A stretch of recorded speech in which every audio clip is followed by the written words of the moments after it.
దేవుని నామానికి మహిమ కలుగుగాక. ఆది కాండము 1వ అధ్యాయం. ఆది యందు దేవుడు భూమి ఆకాశములను సృజించెను. భూమి నిరాకారంగాను శూన్యముగాను ఉండెను. చీకటి అగాధ జలము పైన కమ్మి ఉండెను. దేవుని ఆత్మ జలముల పైన అల్లాడుచుండెను. దేవుడు వెలుగు కమ్మని పలుకగా వెలుగు కలిగెను. వెలుగు మంచిదైనట్టు దేవుడు చూచెను. దేవుడు వెలుగును చీకటిని వేరుపరచెను. దేవుడు వెలుగునకు పగలనియు చీకటికి రాత్రి అనియు పేరు పెట్టెను. అస్తమయమును ఉదయమును కలుగగా ఒక దినమాయెను. మరియు దేవుడు జలముల మధ్యన ఒక విశాలము కలిగి ఆ జలములను ఈ జలములను వేరుపరచునుగాకని పలికెను. దేవుడు ఆ విశాలము చేసి విశాలము క్రింది జలములను విశాలము మీది జలములను వేరుపరపగా ఆ ప్రకారమాయెను. దేవుడు ఆ విశాలమునకు ఆకాశమని పేరు పెట్టెను. అస్తమయమును ఉదయమును కలుగగా 2వ దినమాయెను. ఆకాశము క్రింద జలములు ఒక చోటనే కూర్చబడి ఆరిన నేల కనబడును గాకని పలుకగా ఆ ప్రకారమాయెను. దేవుడు ఆరిన నేలకు భూమి అని పేరు పెట్టెను. జలరాశులు సముద్రములని పెట్టెను. అది మంచిదని దేవుడు చూచెను. విత్తనములిచ్చు చెట్లను భూమి మీద తమ తమ జాతి ప్రకారము తమలో విత్తనములు గల ఫలమిచ్చు ఫలవృక్షములను భూమి మొలిపించును గాకని పలుకగా ఆ ప్రకారమాయెను. భూమి వ్యక్తిని తమ తమ జాతి ప్రకారము విత్తనములిచ్చు చెట్లను తమ తమ జాతి ప్రకారము తమలో విత్తనములు గల ఫలవృక్షములను మొలిపింపగా అది మంచిదని దేవుడు చూచెను. అస్తమయమును ఉదయమును కలుగగా 3వ దినమాయెను. దేవుడు పగటిని రాత్రిని వేరుపరచునట్లు ఆకాశ విశాలమందు జ్యోతులను కలుగును గాకని అవి సూచనలను కాలములను దిన సంవత్సరములను సూచించుటకై ఉండుగాకని భూమి మీద వెలిగించుటకు అవి ఆకాశ విశాలమందు పలికెను. ఆ ప్రకారమాయెను. దేవుడు ఆ 2 గొప్ప జ్యోతులను అనగా పగటిని ఏలుటకు పెద్ద జ్యోతిని రాత్రిని ఏలుటకు చిన్న జ్యోతిని నక్షత్రములను చేసెను. భూమి మీద వెలిగించుటకును పగటిని రాత్రిని ఏలుటకును వెలుగును చీకటిని వేరుపరచుటకును దేవుడు ఆకాశ విశాలమందు వాటిని ఉంచెను. అది మంచిదని దేవుడు చూచెను. అస్తమయమును ఉదయమును కలుగగా 4వ దినమాయెను. దేవుడు జీవము కలిగి చలించి వాటిని జలములు సమృద్ధిగా పుట్టించును గాకని పక్షులు భూమిపైని ఆకాశ విశాలములో ఎగురును గాకనియు పలికెను.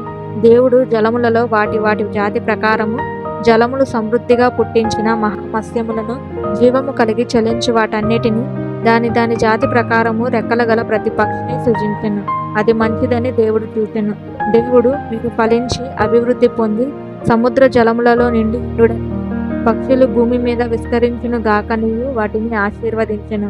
అస్తమయమును ఉదయమును కలుగగా 5వ దినమాయెను.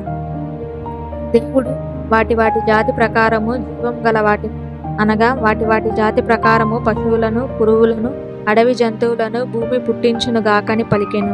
ఆ ప్రకారమాయెను.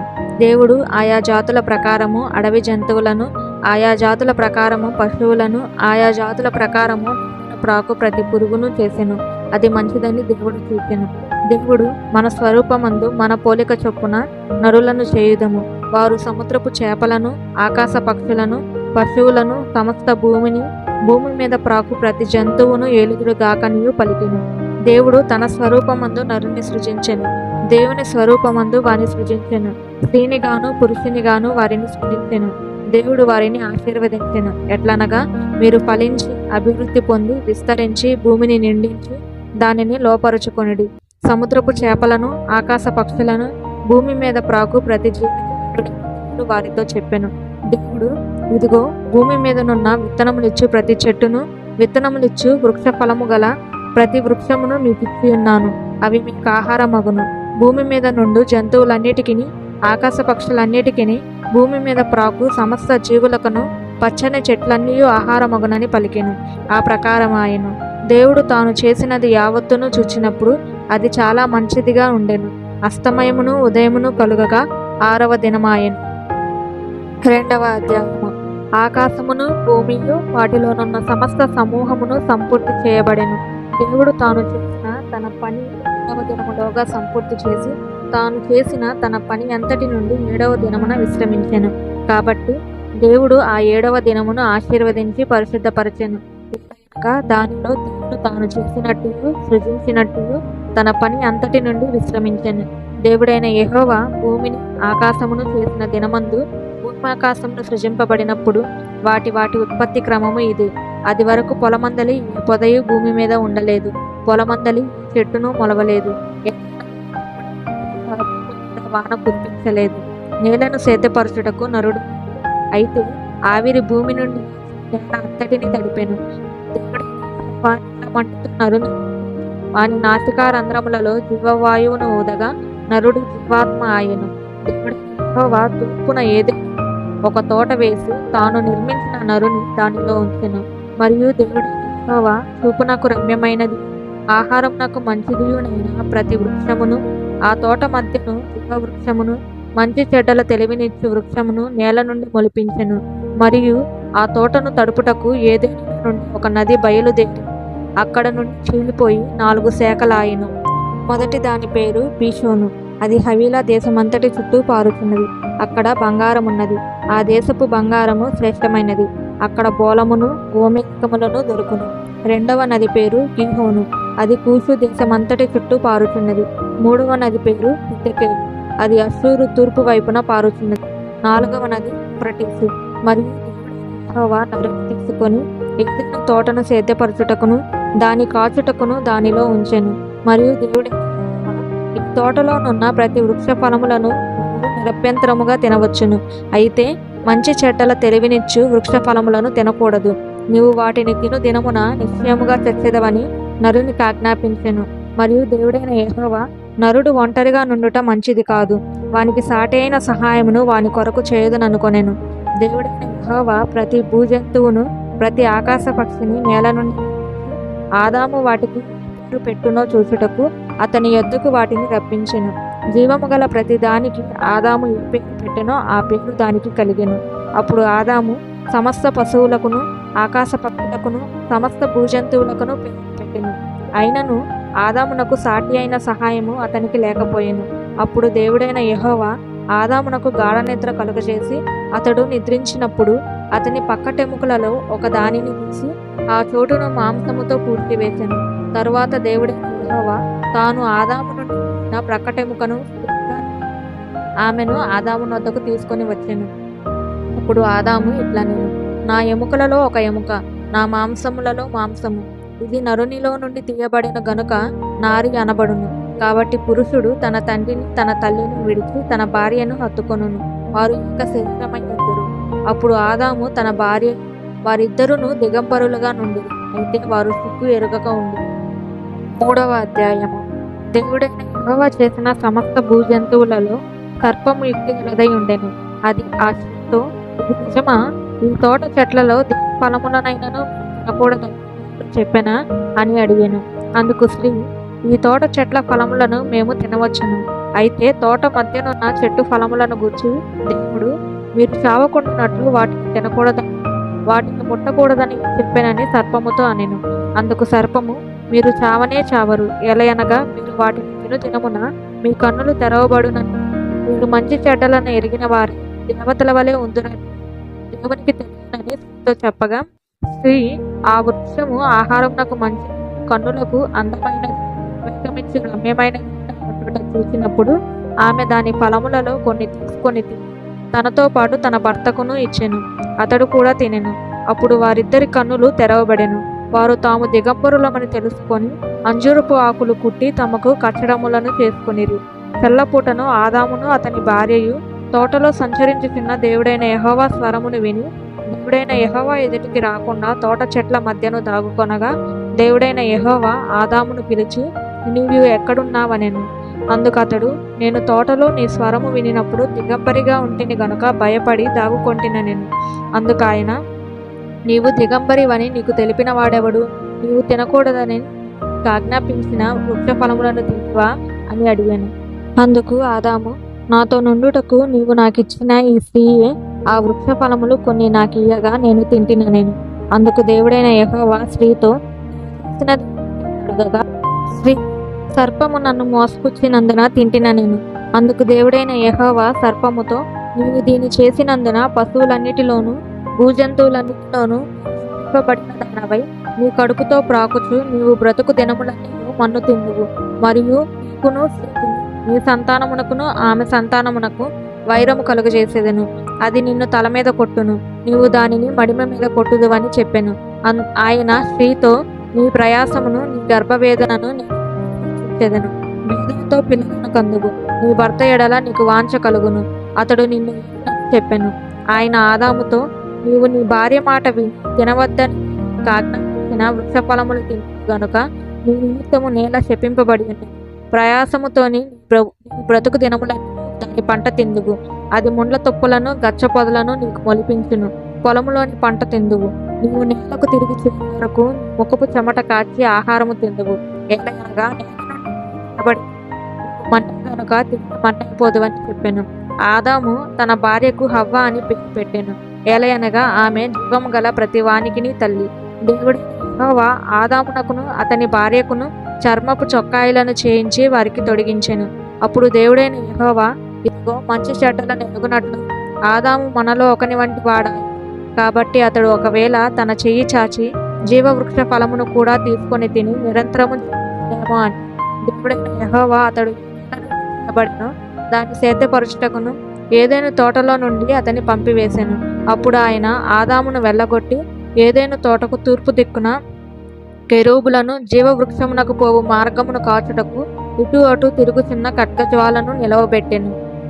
4వ అధ్యాయము. ఆదాము తన భార్య అయిన హవ్వను కూడినప్పుడు ఆమె గర్భవతి కయీనును కని, యెహోవా దయ వలన నేను ఒక మనుషుని సంపాదించుకొన్నానెను. తరువాత ఆమె అతని తమ్ముడగు హేబేలును కనెను. హేబేలు గొర్రెల కాపరి, కయీను భూమిని సేద్యపరచువాడు. కొంతకాలమైన తరువాత కయీను పొలము పంటలో కొంత యెహోవాకు అర్పణగా తెచ్చెను.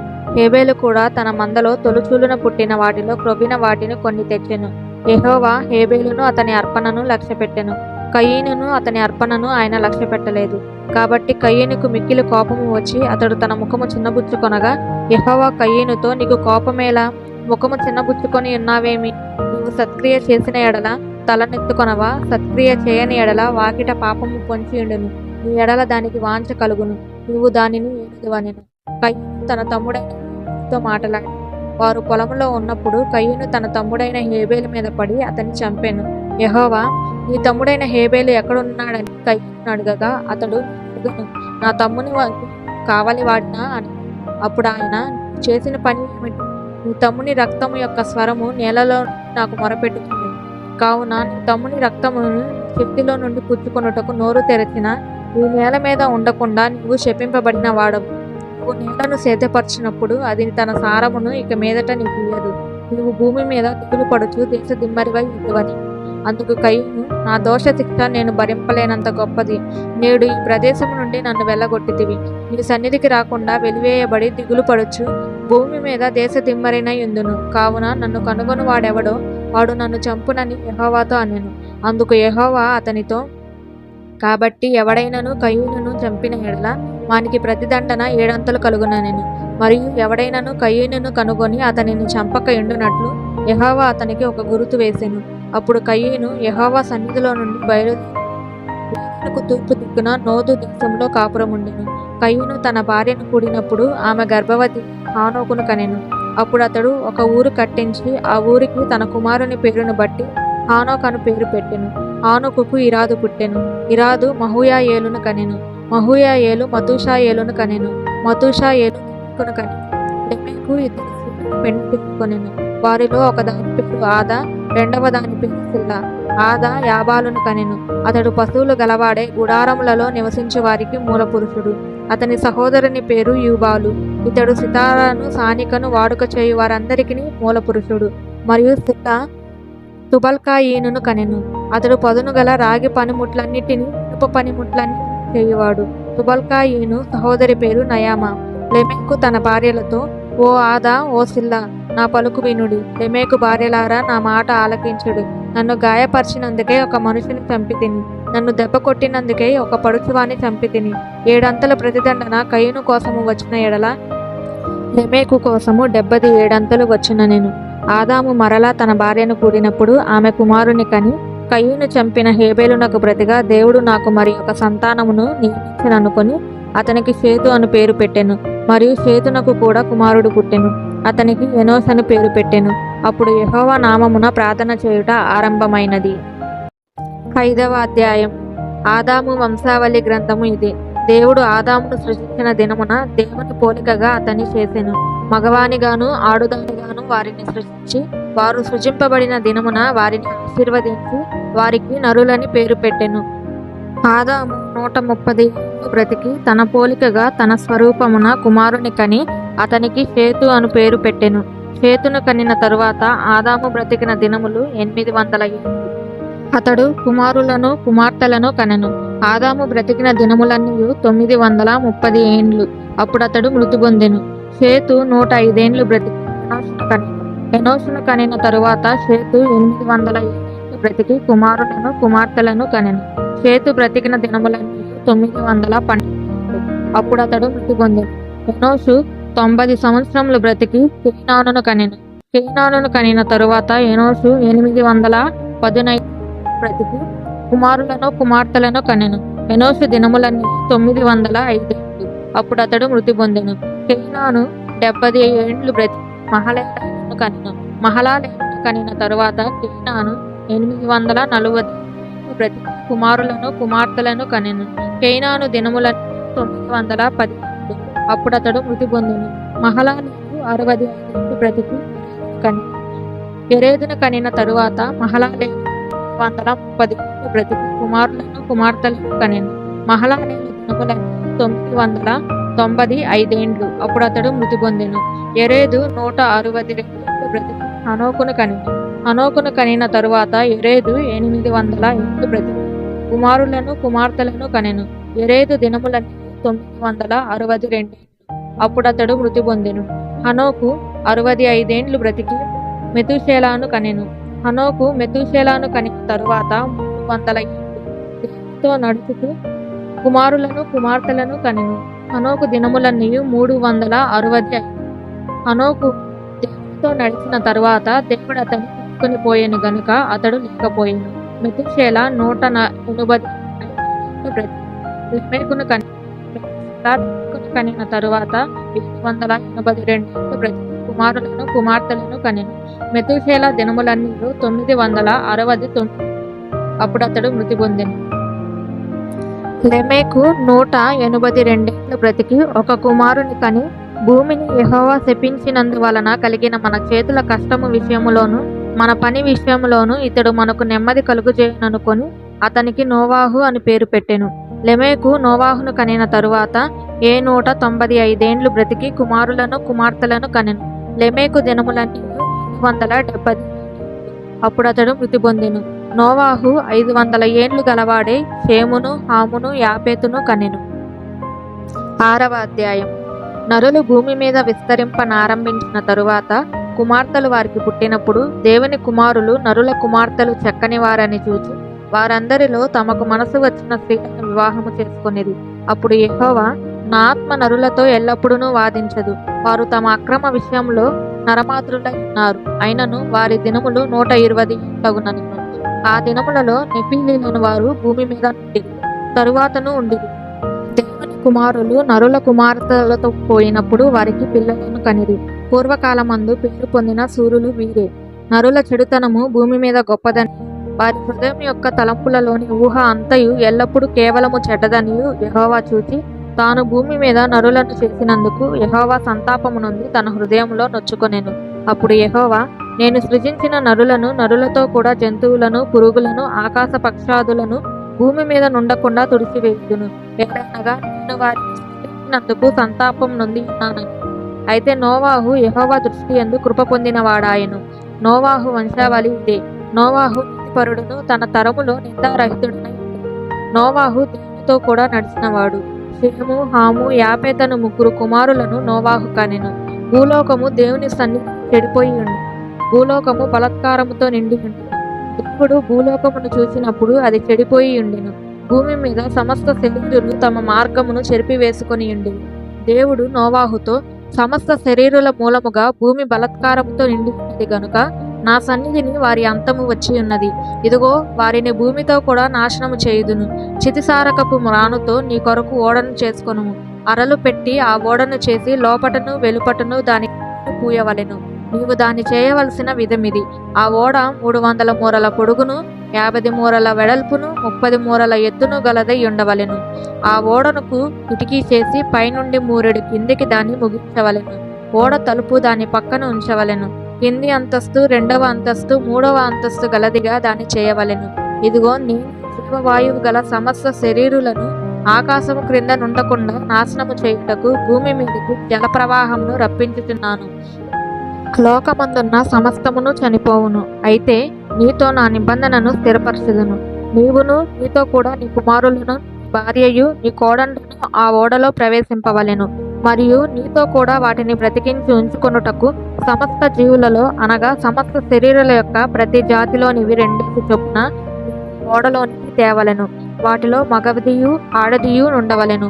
నీవు వాటిని బ్రతికించి ఉంచుకొనుటకై వాటి వాటి జాతుల ప్రకారము పక్షులలోను, వాటి వాటి జాతుల ప్రకారము జంతువులలోను, వాటి వాటి జాతుల ప్రకారము నేలను ప్రాకు వాటన్నిటిలోను ప్రతి జాతిలో 2 చొప్పున నీ యొద్దకు అవి వచ్చును. మరియు తినుటకు నానా విధములైన ఆహార పదార్థములను కూర్చుకొని నీ దగ్గర ఉంచుకొనుము.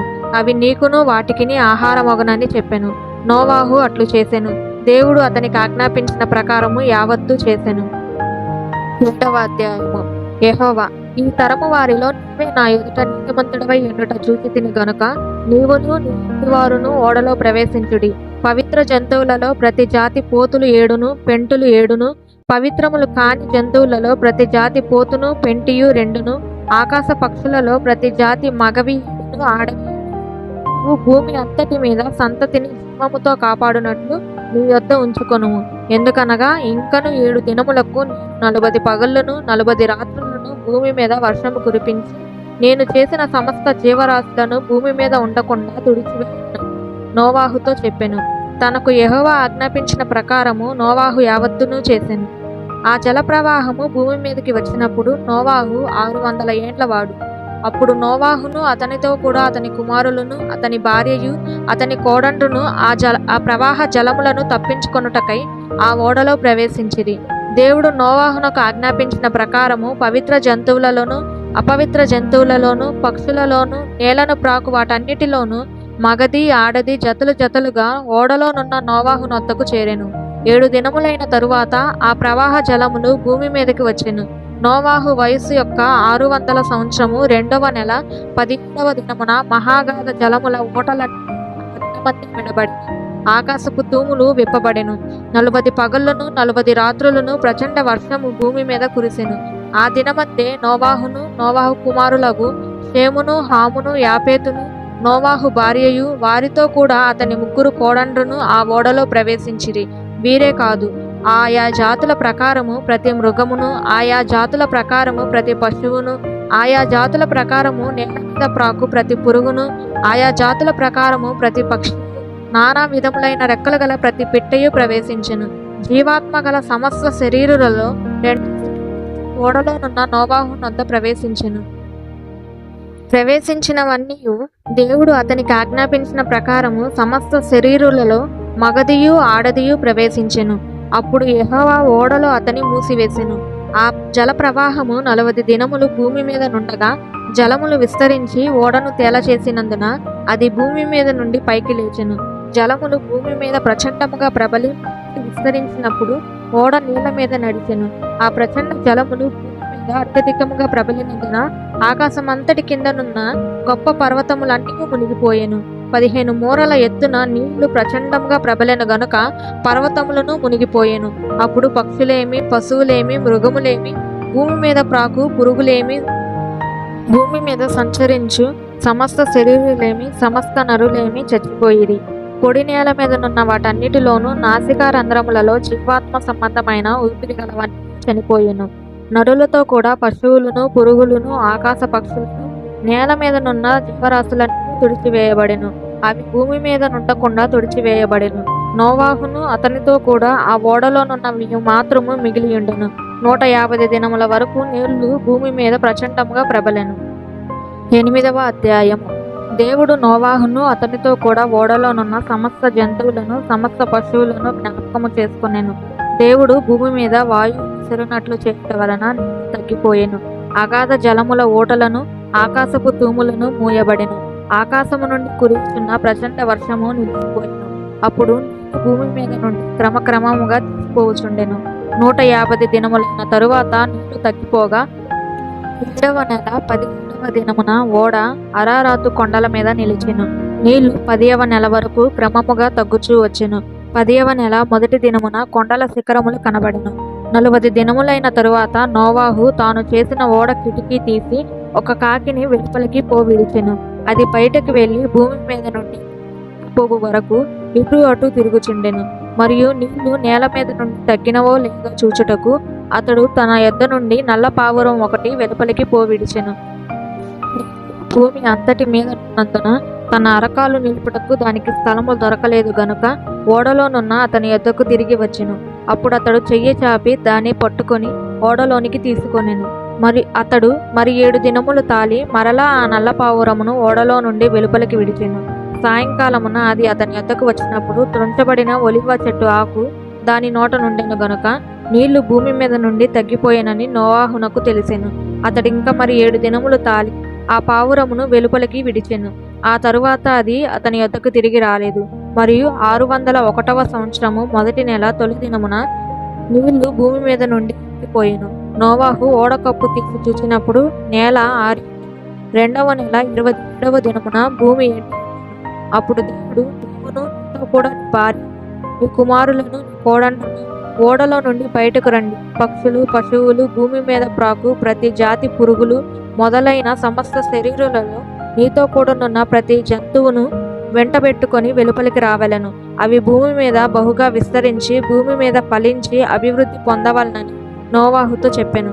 కాబట్టి నోవాహును అతనితో కూడా అతని కుమారులను, అతని భార్యయు, అతని కోడండ్రును బయటికి వచ్చిరి. ప్రతి జంతువును, ప్రాకు ప్రతి పురుగును, ప్రతి పిట్టయు, భూమి మీద సంచరించినవన్నీ వాటి వాటి జాతుల చొప్పున ఆ ఓడలో నుండి బయటకు వచ్చెను. అప్పుడు నోవాహు యెహోవాకు బలిపీఠము కట్టి పవిత్ర పశువులన్నిటిలోనూ పవిత్ర పక్షులన్నిటిలోనూ కొన్ని తీసుకొని ఆ పీఠము మీద దహన బలి అర్పించెను. అప్పుడు యెహోవా ఇంపైన సువాసనను ఆగ్రహించి ఇక మీదట నరులను బట్టి భూమిని మరలా శపించెను. ఎందుకనగా నరుల హృదయాలోచన వారి బాల్యము నుండి చెడ్డది. నేనిప్పుడు చేసిన ప్రకారముగా ఇకను సమస్త జీవులను సంహరింపను. భూమి నిలిచి ఉన్నంత వరకు వెదకాలమును, కోతకాలమును, శీతోష్ణములను, వేసవి శీతాకాలములను రాత్రింపగళ్ళు ఉండక మానవని తన హృదయములో అనుకొనెను. 9వ అధ్యాయం. మరియు దేవుడు నోవాహును అతని కుమారులను ఆశీర్వదించి, మీరు ఫలించి అభివృద్ధి పొంది భూమిని నింపుడి. మీ భయమును, మీ బెదరును అడవి జంతువులన్నిటికీ, ఆకాశ పక్షులన్నిటికీ, నేల మీద ప్రాకు ప్రతి పురుగుకును, సముద్రపు చేపలన్నిటికీ కలుగును. అవి మీ చేతికి అప్పగింపబడి ఉన్నవి. ప్రాణము గల సమస్త చరములు మీకు ఆహారమగును. పచ్చని కూర మొక్కలనిచ్చినట్లు వాటిని మీకు ఇచ్చి ఉన్నాను. అయినను మాంసమును దాని రక్తంతో మీరు తినకూడదు. రక్తమే దాని ప్రాణము. మరియు మీకు ప్రాణమైన మీ రక్తమును గూర్చి విచారణ చేయుదును. దాని గూర్చి ప్రతి జంతువును, నరులను విచారణ చేయుదును. ప్రతి నరుని ప్రాణమును గూర్చి వాని సహోదరుని విచారణ చేయుదును. నరుని రక్తమును చిందించి వాని రక్తము నరుని వలననే చిందింపబడును. ఎలయనగా దేవుడు తన స్వరూపమందు నరుని చేసెను. మీరు ఫలించి అభివృద్ధి నొందుడి. మీరు భూమి మీద సమృద్ధిగా సంతానము కని విస్తరించడని వారితో చెప్పెను. మరియు దేవుడు నోవాహు అతని కుమారులతో, ఇదిగో నేను మీతోనూ మీ తదనంతరము మీ సంతానముతోనూ మీతో కూడానున్న ప్రతి జీవితోనూ, పక్షులేమి పశువులేమి, మీతో కూడా సమస్తమైన భూజంతువులేమి, ఓడల నుండి బయటకు వచ్చిన సమస్త భూజంతువులతోనూ నా నిబంధనను స్థిరపరుచుతున్నాను. నేను మీతో నా నిబంధన స్థిరపరచుదును. సమస్త శరీరులు ప్రవాహ జలముల వలన ఇకను లయపరచబడరు. భూమిని నాశనము చేయుటకు ఇకను జల ప్రవాహము కలగదని పలికెను. మరియు దేవుడు, నాకును మీకును మీతో కూడానున్న సమస్త జీవరాశులకును మధ్య నేను తరతరములకు ఏర్పరచుతున్న నిబంధనకు గుర్తు ఇదే. మేఘములో నా ధనస్సును ఉంచితిని. అది నాకును భూమికిని మధ్య నిబంధనకు గుర్తుగా ఉండును. భూమిపైకి నేను మేఘమును రప్పించినప్పుడు ఆ ధనస్సు మేఘములో కనబడును. అప్పుడు నాకును మీకును సమస్త జీవరాశులకును మధ్యనున్న నా నిబంధనను జ్ఞాపకము చేసుకొందును గనుక సమస్త శరీరులను నాశనము చేయుటకు అలాగు ప్రవాహముగా నీళ్లు రావు. ఆ ధనస్సు మేఘంలో ఉండును. నేను దాన్ని చూచి దేవునికిని భూమి మీదనున్న సమస్త శరీరులలో ప్రాణము గల ప్రతి దానికిని మధ్యనున్న నిత్య నిబంధనను జ్ఞాపకం చేసుకుందునెను. మరియు దేవుడు నాకును భూమి మీదనున్న సమస్త శరీరులకును మధ్యనున్న నేను స్థిరపరిచిన నిబంధనకు గుర్తు ఇది అని నోవాహుతో చెప్పెను. ఓడలో నుండి వచ్చిన నోవాహు కుమారులు షేము, హాము, యాపెతు అనువారు. హాము కానానుకు తండ్రి. ఈ ముగ్గురు నోవాహు కుమారులు. వీరి సంతానం భూమి అంతటా వ్యాపించెను. నోవాహు వ్యవసాయము చేయనారంభించి ద్రాక్ష తోట వేసెను. పిమ్మట ద్రాక్షరసము తాగి మత్తుడై తన గుడారములో వస్త్రహీనుడుగా ఉండెను. అప్పుడు కానానుకు తండ్రి అయిన హాము తన తండ్రి వస్త్రహీనుడై ఉండుట చూచి బయటనున్న తన ఇద్దరు సహోదరులకు ఆ సంగతి తెలిపెను. అప్పుడు షేమును యాపేతును వస్త్రం ఒకటి తీసుకొని తమ ఇద్దరి భుజముల మీద వేసుకొని వెనుకకు నడిచి వెళ్ళి తమ తండ్రి దిశములను కప్పిరి. వారి ముఖములు వెనక తట్టు ఉండుట వలన తమ తండ్రి దిశములను చూడలేదు. అప్పుడు నోవాహు మత్తు నుండి మేలుకొని తన చిన్న కుమారుడు చేసిన దానిని తెలుసుకొని, కానాను శపింపబడిన వాడే తన సహోదరులకు దాసాను దాసుడగును అనెను. మరియు అతడు, షేము దేవుడైన యెహోవా స్తుతింపబడును గాక, కానాను అతనికి దాసుడగును. దేవుడు యాపేతును విశాలపరచును, అతడు షేము గుడారములలో నివసించును, అతనికి కానాను దాసుడగును అనెను. ఆ జలప్రవాహము గతించిన తరువాత నోవాహు 350 ఏండ్లు బ్రతికెను. నోవాహు బ్రతికిన దినములన్నీ 950 ఏండ్లు. అప్పుడు అతడు మృతి పొందెను. 10వ అధ్యాయము. ఇది నోవాహు కుమారుడగు షేము, హాము, యాపేతు అను వారి వంశావళి. జలప్రళయము తరువాత వారికి కుమారులు పుట్టిరి. యాపేతు కుమారులు గోమెరు, మాగోగు, మదాయి, యావాను, తుబాలు, మెషేకు, తిరాసు అనువారు. గోమెరు కుమారులు అష్కనాజు, రిఫాతు, తొగర్మా అనువారు. యావాను కుమారులు ఎలీషా, తర్షీషు, కిత్తీము, దదోనీము అనువారు. వీరి నుండి సముద్ర తీరమందుండిన జనములు వ్యాపించను. వారి వారి జాతుల ప్రకారము, వారి వారి భాషల ప్రకారము, వారి వారి వంశముల ప్రకారము ఆయా దేశములలో వారు వేరైపోయిరి. హాము కుమారులు కూషు, మిస్రాయిము, పూతు, కానాను అనువారు. కూషు కుమారులు సేబా, హవీలా, సప్తా, రయామా, సప్తకా అనువారు. రయామా కుమారులు షేబా, దాదాను అనువారు. కూషు నిమ్రోదును కనెను. అతడు భూమి మీద పరాక్రమశాలి అయి ఉండుటకు ఆరంభించెను. అతడు యెహోవా ఎదుట పరాక్రమము గల వేటగాడు. కాబట్టి యెహోవా ఎదుట పరాక్రమము గల వేటగాడైన నిమ్రోదు వలె అను లోకోక్తి కలదు. షీనారు దేశంలోని బాబేలు, ఎరేకు, అక్కాదు, కల్నే అను పట్టణములు అతని రాజ్యమునకు మొదలు. ఆ దేశంలో నుండి అష్షూరునకు బయలుదేరి వెళ్ళి నినివేను, రహోబోతీరును, కలాహును, నినివేకును కలాహునకును మధ్యనున్న రెసేనును కట్టించెను. ఇదే ఆ మహాపట్టణము. మిస్రాయిము, లూదీయులు, అనామీయులను, లెహాబీయులను, నఫ్తుహీలను, పత్రుసీయులను, కస్లుహీలను కనెను. ఫిలిస్తీయులు కస్లుహీలను వచ్చినవారు. కానాను తన ప్రథమ కుమారుడగు సీదోనును, హేతును, యెబూసీయులను, అమోరీయులను, గిర్గాషీయులను, అర్వాదీయులను, సెమారీయులను, హమాతీయులను కనెను. తరువాత కనానీయులు వంశములు వ్యాపించెను. కనానీయుల సరిహద్దు సీదోను నుండి గెరారునకు వెళ్ళు మార్గంలో గాజా వరకును, సొదొమ, గొమొర్రా, అద్మా, సెబోయీములకు వెళ్ళు మార్గములలో లాషా వరకును ఉన్నది. వీరు తమ తమ వంశముల ప్రకారము, తమ తమ భాషల ప్రకారము, తమ తమ దేశములను బట్టి, జాతులను బట్టి హాము కుమారులు.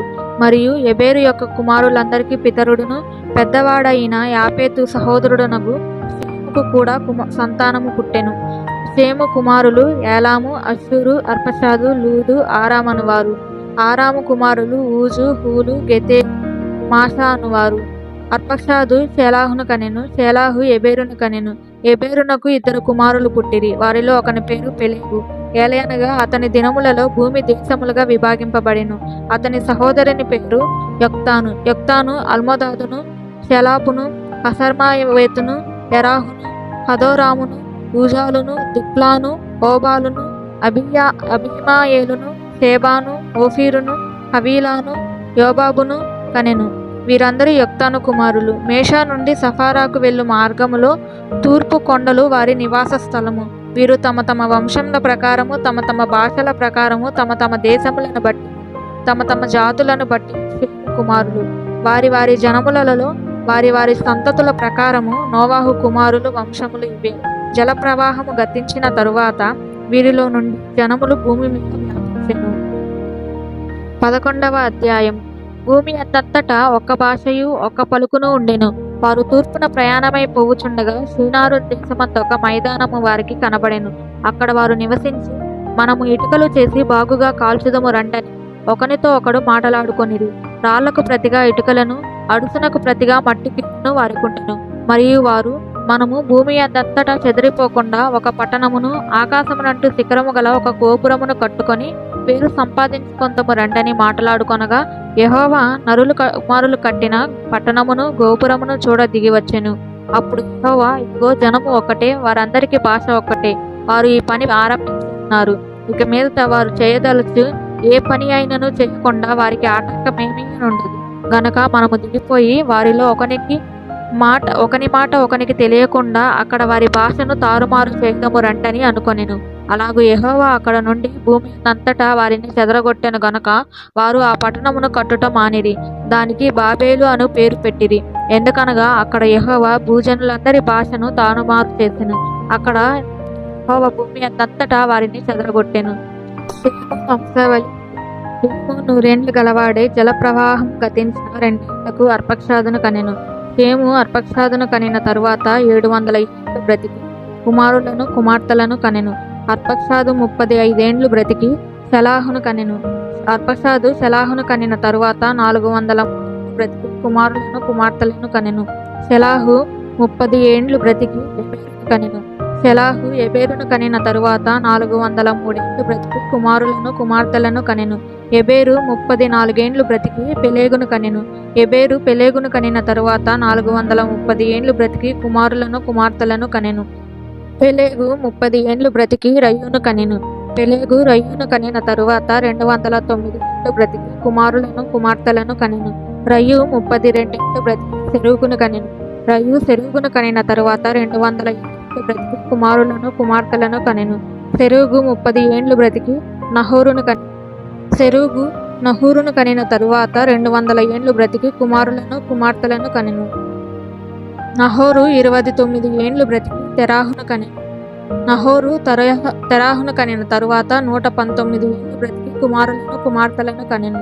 తెరాహు 70 బ్రతికి అబ్రామును నాహోరును హారానును కనెను. తెరాహు వంశావళి ఇది.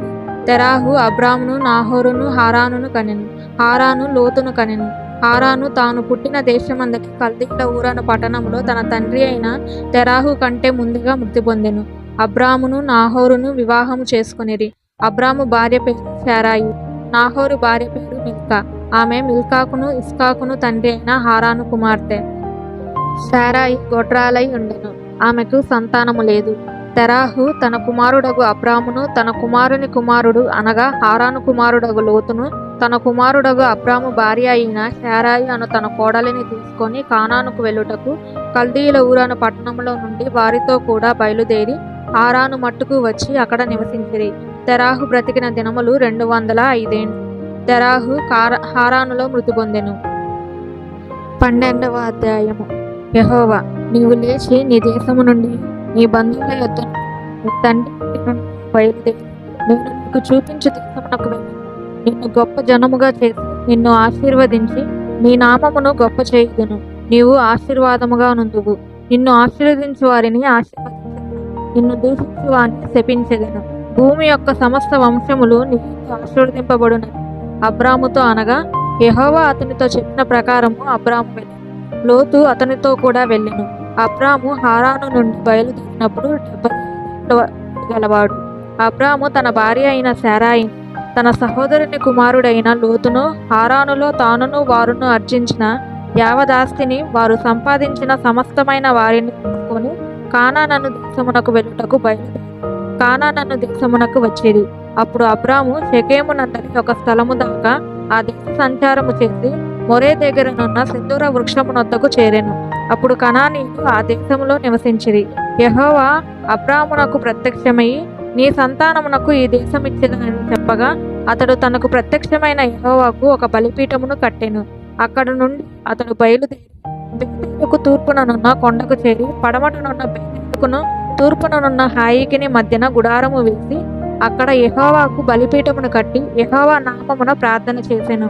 అబ్రాము ఇంకా ప్రయాణము చేస్తూ దక్షిణ దిక్కుకు వెళ్ళాను.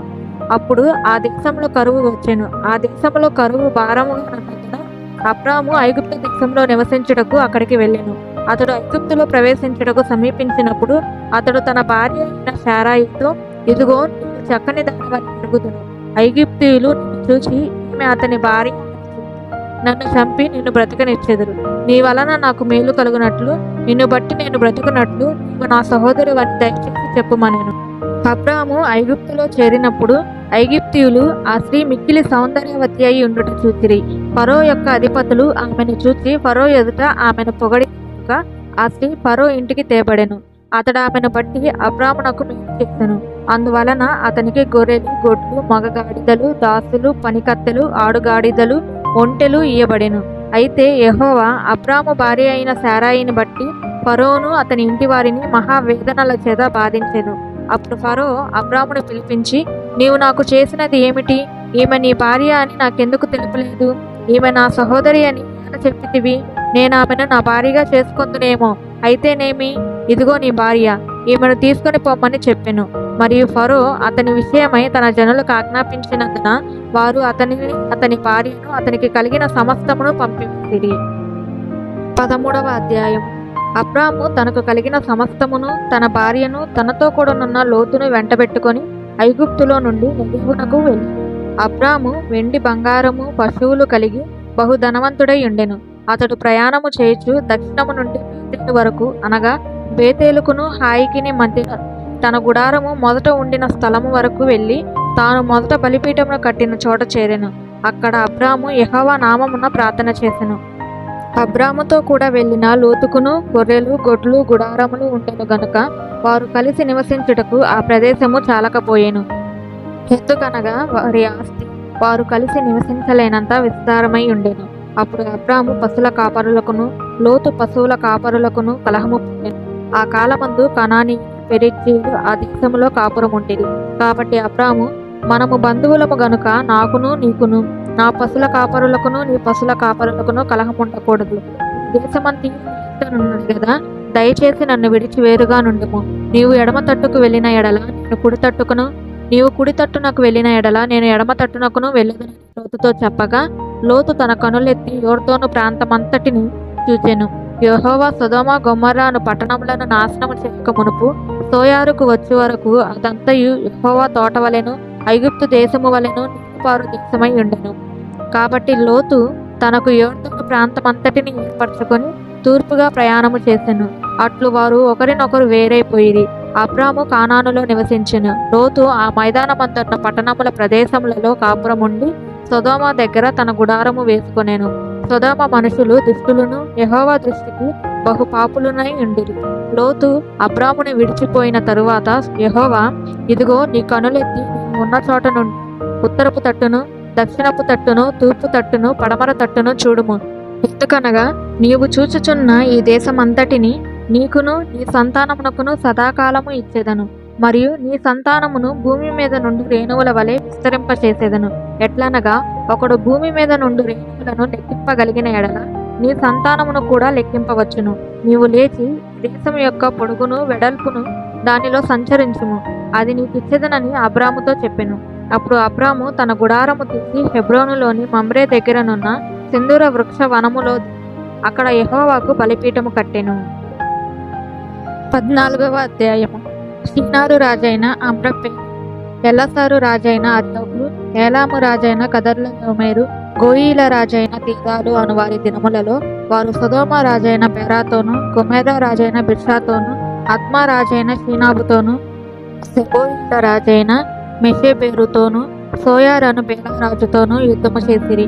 వీరందరూ ఉప్పు సముద్రమైన సిద్దీము లోయలో ఏకముగా కూడి 12 సంవత్సరములు కదర్లయోమేరుకు లోబడి 13వ సంవత్సరమున తిరుగుబాటు చేసిరి. 14వ సంవత్సరమున కదర్లయోమేరును అతనితో కూడానున్న రాజులను వచ్చి అష్తారోతు కర్నాయిములో రెఫాయీలను, హాములో పూజీయులను, షావే కిర్యతాయిము మైదానములో ఏమీలను కొట్టిరి. మరియు హోరీయులను అరణ్యము దగ్గరున్న ఎల్పారాను వరకు తరిమి శేయీరు పర్వత ప్రదేశంలో వారిని కొట్టిన తరువాత కాదేశను ఎన్మిష్పాతుకు వచ్చి అమాలేకీయుల దేశమంతటిని, హసాసోన్ తామారులో కాపురమున్న అమోరీయులను కూడా కొట్టిరి. అప్పుడు సొదొమ రాజును, గొమొర్రా రాజును, అద్మా రాజును, సెబోయిము రాజును, సోయారను బేలా రాజును బయలుదేరి సిద్దీము లోయలో వారితో, అనగా ఏలాము రాజైన కదర్లయోమేరు, గోయీల రాజైన తీదాలు, షీనారు రాజైన అమ్రప్పేలు, ఎల్లసారు రాజైన అర్యోకు అను నలుగురితో ఆ 5 రాజులు యుద్ధము చేసిరి. ఆ సిద్దీము లోయలో విస్తారమైన మట్టి గుంటలు ఉండెను. సొదొమ గొమొర్రాల రాజులు పారిపోయి వాటిలో పడిరి. శేషించిన వారు కొండకు పారిపోయిరి. అప్పుడు వారు సొదొమ గొమొర్రాల ఆస్తి యావత్తును వారి భోజన పదార్థములన్నీ పట్టుకొని పోయిరి.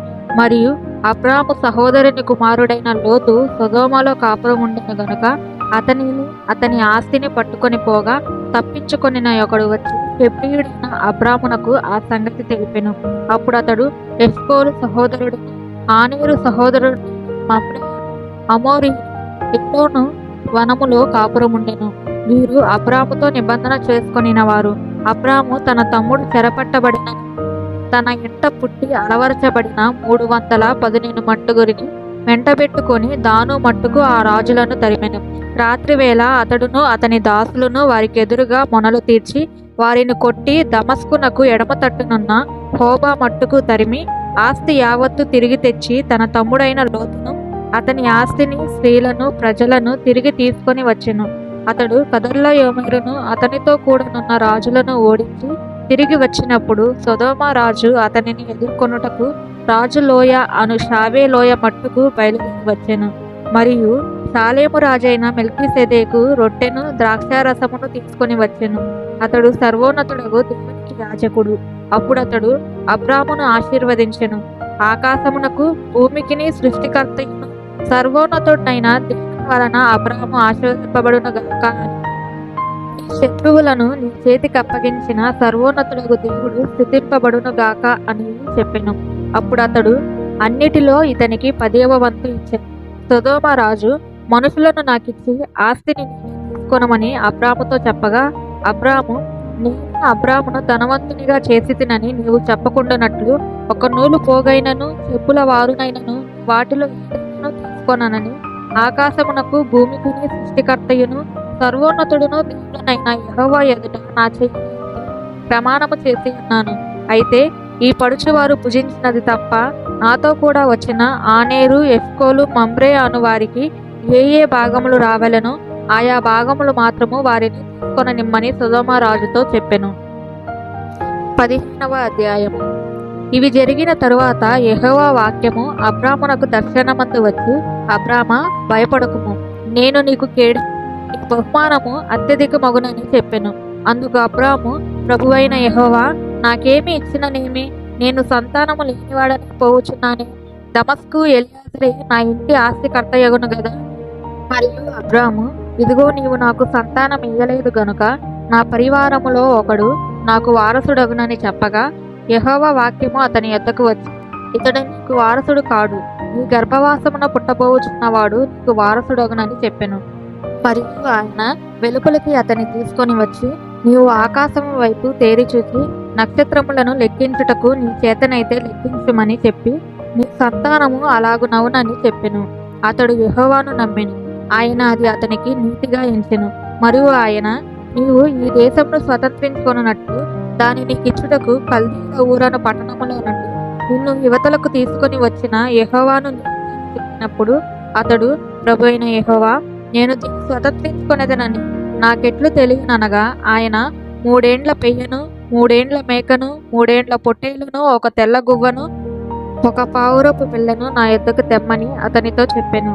అతడు అవన్నీ తీసుకొని వాటిని నడుమకు ఖండించి దేని ఖండమునో దాని ఖండమునకు ఎదురుగా నుంచి పక్షులను అతడు ఖండింపలేదు. గద్దలు ఆ కళేబరముల మీద వాలినప్పుడు అబ్రాము వాటిని తోలివేసెను. పొద్దుగుంకబోయినప్పుడు అబ్రామునకు గాఢ నిద్ర పట్టెను. భయంకరమైన కటిక చీకటి అతని కమ్మగా ఆయన, ఈ సంతతి వారు తమది కాని పరదేశమందు నివసించి ఆ దేశపు వారికి దాసులుగా నుందురు. వారు 400 ఏళ్ళు శ్రమ పెట్టుదురు. వీరు ఎవరికి దాసులగుదురో ఆ జనమునకు తెచ్చుదును. తరువాత వారు మిక్కిలి ఆస్తితో బయలుదేరి వచ్చెదరు. నీవు క్షేమముగా నిద్రల ఎద్దకు పోయేదవు. మంచి వృద్ధాప్యమందు పాతి పెట్టబడెదవు. అమోరీల అక్రమము ఇంకనూ సంపూర్ణము కాలేదు గనుక ఈ 4వ తరము వారు ఇక్కడికి మరలా వచ్చేదరని నిశ్చయముగా తెలుసుకొనమని అబ్రాముతో చెప్పెను. మరి ప్రొద్దుగుంకి కట్ట చీకటి పడినప్పుడు రాజుచున్న పొయ్యియు అగ్ని జ్వాలయు కనబడి ఆ ఖండముల మధ్య నడిచిపోయెను. ఆ దినమందే యెహోవా నది మొదలుకొని గొప్ప నది అయిన యూఫ్రటీసు నది వరకు ఈ దేశమును, అనగా కెనీయులను, కనిజీయులను, కద్మోనీయులను, రెఫాయీయులను, అమోరీయులను, కనానీయులను, గిర్గాషీయులను, యెబూసీయులను నీ సంతానమునకు ఇస్తున్నానని అబ్రాముతో నిబంధన చేసెను. 16వ అధ్యాయం. అబ్రాము భార్య అయిన శారాయి అతనికి పిల్లలు కనలేదు. ఆమెకు హాగరు అను ఐగుప్తురాలైన దాసి ఉండెను. కాగా శారాయి, "ఇదిగో, నేను పిల్లలు కనకుండా యెహోవా చేసి ఉన్నాడు. నీవు దయచేసి నా దాసితో పొమ్ము, ఒకవేళ ఆమె వలన నాకు సంతానము కలగవచ్చునని అబ్రాముతో చెప్పెను. అబ్రాము శారాయి మాట వినెను. కాబట్టి అబ్రాము కానాను దేశములో 10 ఏండ్లు కాపురమున్న తరువాత అబ్రాము భార్య అయిన శారాయి తన దాసి అయిన హాగరను ఐగుప్తురాలిని తీసుకొని తన పెనిమిటి అయిన అబ్రామునకు భార్యగా ఉండునట్లు అతనికి ఇచ్చెను. అతడు హాగరుతో పోయినప్పుడు అది గర్భవతి ఆయెను. అది తాను గర్భవతి నైతినని తెలుసుకొనినప్పుడు దాని యజమానురాలు దాని దృష్టికి నీచమైనదాయెను. అప్పుడు శారాయి, నా ఉసురు నీకు తగులును, నేనే నా దాసిని నీ కౌగిటికి ఇచ్చిన తరువాత తాను గర్భవతి నైతినని తెలుసుకొనినప్పుడు నేను దాని దృష్టికి నీచమైన దాననైతిని. నాకును నీకును యెహోవా న్యాయము తీర్చునుగాక అని అబ్రాముతో అనెను. అందుకు అబ్రాము, ఇదిగో, నీ దాసి నీ చేతిలో ఉన్నది, నీ మనసు వచ్చినట్లు దాన్ని చేయమని శారాయితో చెప్పెను. శారాయి దాని శ్రమ పెట్టినందున ఆమె యొద్ద నుండి అది పారిపోగా, యెహోవా దూత అరణ్యములో నీటి బుగ్గ యొద్ద, అనగా షూరు మార్గంలో బుగ్గ యొద్ద ఆమెను కనుగొని, శారాయి దాసివైన హాగరు, ఎక్కడి నుండి వచ్చితివి, ఎక్కడికి వెళ్ళుచున్నావని అడిగినందుకు అది, నా యజమానురాలైన శారాయి యొద్ద నుండి పారిపోవుచున్నానెను. అప్పుడు యెహోవా దూత, నీ యజమానురాలి యొద్దకు తిరిగి వెళ్ళి ఆమె చేతి క్రింద అణిగిమని దానితో చెప్పెను. మరియు యెహోవా దూత, నీ సంతానమును నిశ్చయముగా విస్తరింపజేసేదను, అది లెక్కింప వీలు లేనంతగా విస్తారమవునని దానితో చెప్పెను. మరియు యెహోవా దూత, ఇదిగో, యెహోవా నీ మొరను వినెను, నీవు గర్భవతివై ఉన్నావు, నీవు కుమారుని కని అతనికి ఇష్మాయేలు అను పేరు పెట్టుదువు.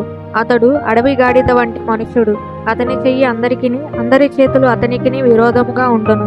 అతడు తన సహోదరులందరి ఎదుట నివసించునని దానితో చెప్పగా, అది చూచుచున్న దేవుడవని అను పేరు తనతో మాటలాడిన యెహోవాకు పెట్టెను.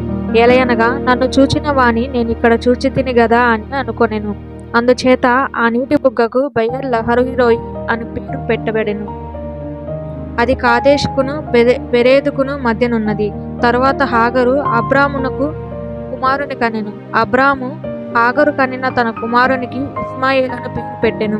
హాగరు అబ్రామునకు ఇష్మాయేలను కనినప్పుడు అబ్రాము 86 ఏళ్లవాడు. 17వ అధ్యాయం. అబ్రాము 99 ఏళ్లవాడైనప్పుడు యెహోవా అతనికి ప్రత్యక్షమై, నేను సర్వశక్తిగల దేవుడను, నా సన్నిధిలో నడుచుచు నిందారహితుడవై ఉండుము. నాకును నీకును మధ్య నా నిబంధనను నియమించి నిన్ను అత్యధికముగా అభివృద్ధి పొందించదనని అతనితో చెప్పెను. అబ్రాము సాగిలపడి ఉండగా దేవుడు అతనితో మాటలాడి, ఇదిగో, నేను నియమించిన నా నిబంధన నీతో చేసి ఉన్నాను. నీవు అనేక జనములకు తండ్రి మగుదువు, మరియు ఇక మీదట నీ పేరు అబ్రాము అనపడదు. నిన్ను అనేక జనములకు తండ్రిగా నియమించి తిని గనుక నీ పేరు అబ్రహాము అనపడును. నీకు అత్యధికముగా సంతానాభివృద్ధి కలుగజేసి నీలో నుండి జనములు వచ్చినట్లు చేదును, రాజులు నీలో నుండి వచ్చెదరు. నేను నీకును నీ తరువాత నీ సంతానమునకును దేవుడునై ఉండినట్లు నాకును నీకును నీ తరువాత వారి తరములలో నీ సంతతికి నీ మధ్య నా నిబంధనను నిత్య నిబంధనగా స్థిరపరచుదును. నీకును నీ తరువాత నీ సంతతికిని నీవు పరదేశివై ఉన్న దేశమును, అనగా కానాను దేశమంతటిని నిత్య స్వాస్యముగా ఇచ్చి వారికి దేవుడు అతనితో చెప్పెను. మరియు దేవుడు, నీవు మాత్రమే గాక నీ తరువాత వారి తరములలో నీ సంతతియు నా నిబంధనను గైకొనవలెను. నాకును నీకును నీ తరువాత నీ సంతతికి నీ మధ్య మీరు గైకొనవలసిన నా నిబంధన ఏదనగా, మీలో ప్రతి మగవాడు సున్నతి పొందవలెను. మీరు మీ గోప్యంగా చర్మమున సున్నతి పొందవలెను. అది నాకు నీకు మధ్యనున్న నిబంధనకు సూచనగా ఉండును. 8 దినముల వయస్సు గలవాడు, అనగా పుట్టినవాడైనను నీ సంతానము కాని అన్ని వెండితో కొనబడిన వాడైనను మీ తరములలో ప్రతి మగవాడు మీలో సున్నతి పొందవలెను. నీ ఇంట పుట్టినవాడును నీ వెండితో కొనబడిన వాడును తప్పక సున్నతి పొందవలెను. అప్పుడు నా నిబంధన మంతు నిత్య నిబంధనగా ఉండును. సున్నతి పొందని మగవాడు, అనగా ఎవని గోప్యంగా చర్మమున సున్నతి చేయబడదో అట్టివాడు తన జనులలో నుండి కొట్టివేయబడును. వాడు నా నిబంధనను నాడని అబ్రహాముతో చెప్పెను. మరియు దేవుడు, నీ భార్య అయిన శారాయి పేరు శారాయి అనవద్దు, ఎలయనగా ఆమె పేరు శారా. నేను ఆమెను ఆశీర్వదించి ఆమె వలన నీకు కుమారుని కలుగజేసేదను. నేను ఆమెను ఆశీర్వదించెదను. ఆమె జనములకు తల్లి అయి ఉండును. జనముల రాజులు ఆమె వలన కలుగుదురని అబ్రహాముతో చెప్పెను.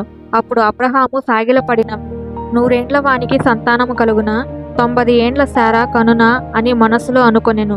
అబ్రహాము, ఇష్మాయేలు నీ సన్నిధిని బ్రతుకను అనుగ్రహించుము అని దేవునితో చెప్పగా, దేవుడు, నీ భార్య అయిన శారా నిశ్చయముగా నీకు కుమారుని కనును, నీవు అతనికి ఇస్సాకను పేరు పెట్టుదువు.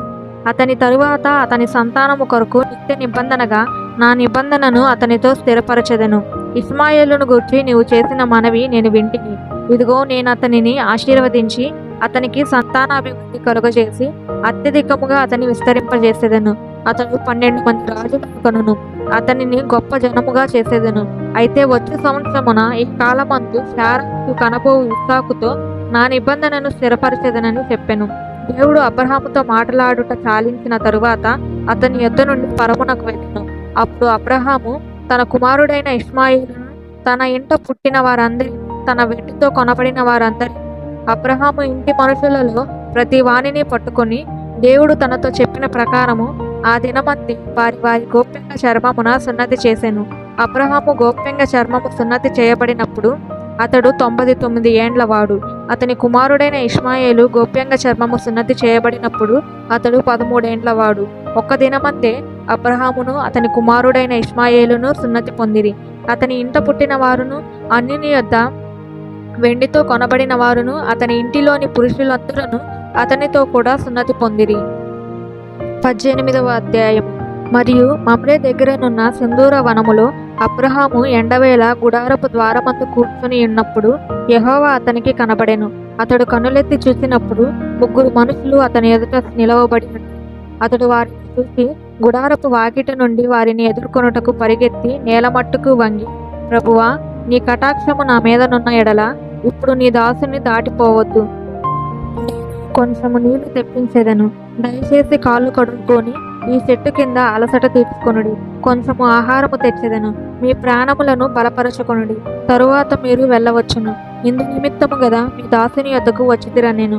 వారు చెప్పినట్లు చేయమనగా అబ్రహాము గుడారములోనున్న శారా యొద్దకు త్వరగా వెళ్ళి, నీవు త్వరపడి 3 మానికల మెత్తని పిండి తెచ్చి పిసికి రొట్టెలు చేయమని చెప్పెను. మరియు అబ్రహాము పశుల మందకు పరిగెత్తి ఒక మంచి లేత దూడను తెచ్చి ఒక పనివానికి అప్పగించెను. వాడు దానిని త్వరగా సిద్ధపరచెను. తరువాత అతడు వెన్నను పాలను తాను సిద్ధము చేయించిన దూడను తెచ్చి వారి యొద్ద పెట్టి, వారు భోజనము చేయుచుండగా వారి యొద్ద ఆ చెట్టు కింద నిలుచుండెను.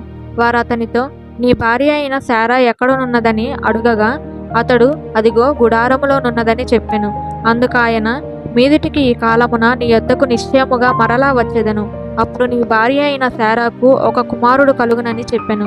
శారా ఆయన వెనక నుండిన గుడారపు ద్వారమందు వినుచుండెను. అబ్రహామును శారాయును బహుకాలము గడిచిన వృద్ధులై స్త్రీ ధర్మము శారాకు నిలిచిపోయాను గనుక, శారా, నేను బలము ఉడిన దానైన తరువాత నాకు సుఖము కలుగునా? నా యజమానుడును వృద్ధుడై ఉన్నాడు గదా అని తనలో నవ్వుకొనెను. అంతటా యెహోవా అబ్రహాముతో, వృద్ధురాలనైన నేను నిశ్చయముగా ప్రసవించెదనా అని. శారా నవ్వనేలా? యెహోవాకు అసాధ్యమైనది ఏదైనానున్నదా? మీదిటికి ఈ కాలమున నిర్ణయ కాలమందు నీ యొద్దకు తిరిగి వచ్చేదను. అప్పుడు శారాకు కుమారుడు కలుగుననెను. శారా భయపడి నేను నవ్వలేదని చెప్పగా ఆయన, అవును, నీవు నవ్వితివనెను. అప్పుడు ఆ మనుషులు అక్కడ నుండి లేచి సొదొమ తట్టు చూసిరి. అబ్రహాము వారిని సాగనంపుటకు వారితో కూడా వెళ్ళెను. అప్పుడు యెహోవా, నేను చేయబోవు కార్యము అబ్రహామునకు దాచెదనా? అబ్రహాము నిశ్చయముగా బలము గల గొప్ప జనమగును. అతని మూలముగా భూమిలోని సమస్త జనములు ఆశీర్వదింపబడును. ఎట్లనగా, యెహోవా అబ్రహామును గూర్చి చెప్పినది అతనికి కలుగజేయునట్లు తన తరువాత తన పిల్లలను తన ఇంటి వారిని నీతి న్యాయమును జరిగించుచు యెహోవా మార్గమును గైకొనుటకు అతడు వారికి ఆజ్ఞాపించినట్లు నేను అతని ఎరిగి ఉన్నానను. మరియు యెహోవా సొదొమ గొమొర్రాలను గూర్చిన మొర గొప్పది గనుకను వాటి పాపము బహుభారమైనది గనుకను నేను దిగిపోయి నా యొద్దకు వచ్చిన ఆ మొర చొప్పుననే వారు సంపూర్ణముగా చేసిరో లేదో చూచెదను. చేయని ఎడల నేను తెలుసుకొందుననెను. ఆ మనుషులు అక్కడ నుండి తిరిగి సొదొమ వైపుగా వెళ్ళిరి. అబ్రహాము ఇంకా యెహోవా సన్నిధిలో నిలుచుండెను. అప్పుడు అబ్రహాము సమీపించి ఇట్లా నేను, దుష్టులతో కూడా నీతిమంతులను నాశనము చేయుదువా? ఆ పట్టణములో ఒకవేళ 50 మంది నీతిమంతులుండి దానిలోనున్న 50 మంది నీతిమంతుల నిమిత్తం ఆ స్థలమును నాశనము చేయక కాయవా? ఆ చొప్పున చేసి దుష్టులతో కూడా నీతిమంతులను చంపుట నీకు దూరమవునుగాక.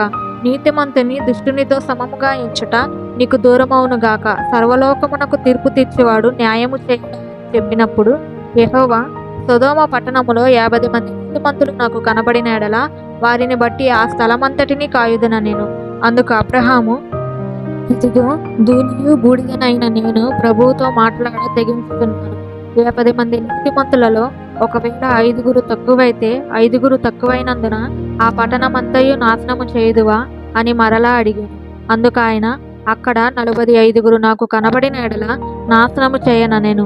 అతడింకా ఆయనతో మాట్లాడుచు, ఒకవేళ అక్కడ 40 మంది కనబడుదురేమో అన్నప్పుడు ఆయన, ఆ 40 మందిని బట్టి నాశనము చేయక ఎందునని చెప్పగా, అతడు, ప్రభువు కోపపడని ఎడల నేను మాట్లాడేదను. ఒకవేళ అక్కడ 30 మంది కనబడుదురేమో అనినప్పుడు ఆయన, అక్కడ 30 మంది నాకు కనబడిన ఎడల నాశనము చేయ. అందుకు అతడు, ఇదిగో ప్రభువుతో మాట్లాడి తెగించి తిని, ఒకవేళ అక్కడ 20 మంది కనబడుదురేమో అన్నప్పుడు ఆయన, ఆ 20 మందిని బట్టి నాశనము చేయకుందునగా, అతడు, ప్రభువు కోపపడని ఎడల నేను ఇంకొక మారే మాట్లాడేదను. ఒకవేళ అక్కడ 10 మంది కనబడుదురేమో అనినప్పుడు ఆయన, ఆ 10 మందిని బట్టి నాశనము చేయక ఎందున నేను. యెహోవా అబ్రహాముతో మాట్లాడుట చాలించి వెళ్ళిపోయాను. అబ్రహాము తన ఇంటికి తిరిగి వెళ్ళెను. 19వ అధ్యాయము.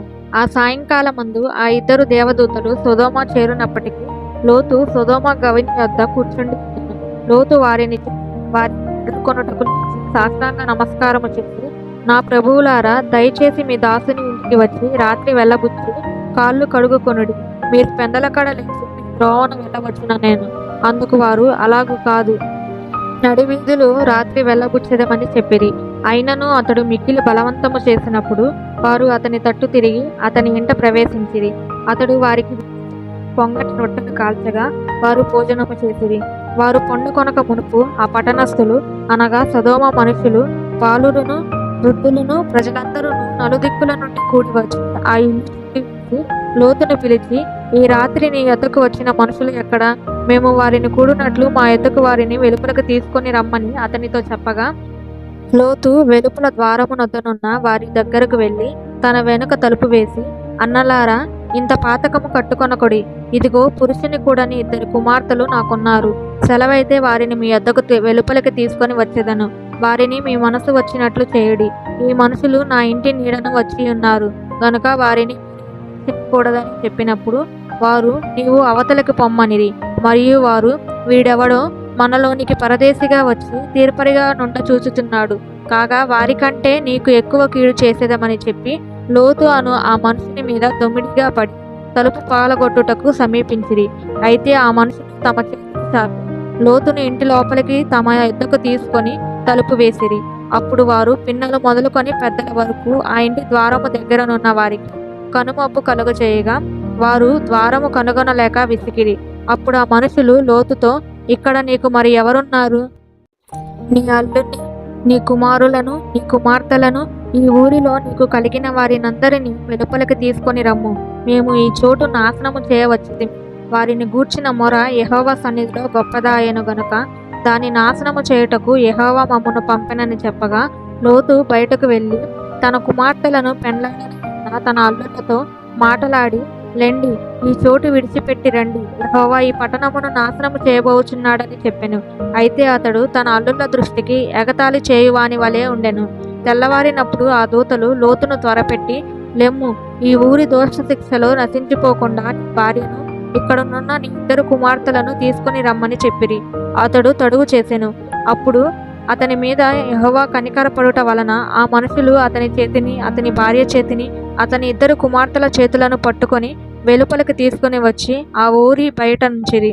ఆ దూతలు వారిని వెలుపలికి తీసుకొని వచ్చిన తరువాత ఆయన, నీ ప్రాణమును దక్కించుకొనున్నట్లు పారిపొమ్ము, నీ వెనక చూడకము, ఈ మైదానములో ఎక్కడను నిలవక నశించిపోకుండా ఆ పర్వతమునకు పారిపొమ్మని చెప్పగా, లోతు, ప్రభువా, అలాగు కాదు, ఇదిగో నీ కటాక్షము నీ దాసుని మీద వచ్చినది. నా ప్రాణము రక్షించుట వలన నీవు నా ఎడల కనపరిచిన నీ కృపను గణపరిచితివి. నేను ఆ పర్వతమునకు తప్పించుకొని పోలేను. ఈ కీడు నాకు సంభవించి చచ్చిపోవుదునేమో. ఇదిగో పారిపోవుటకు ఈ ఊరు సమీపంలో ఉన్నది. అది చిన్నది.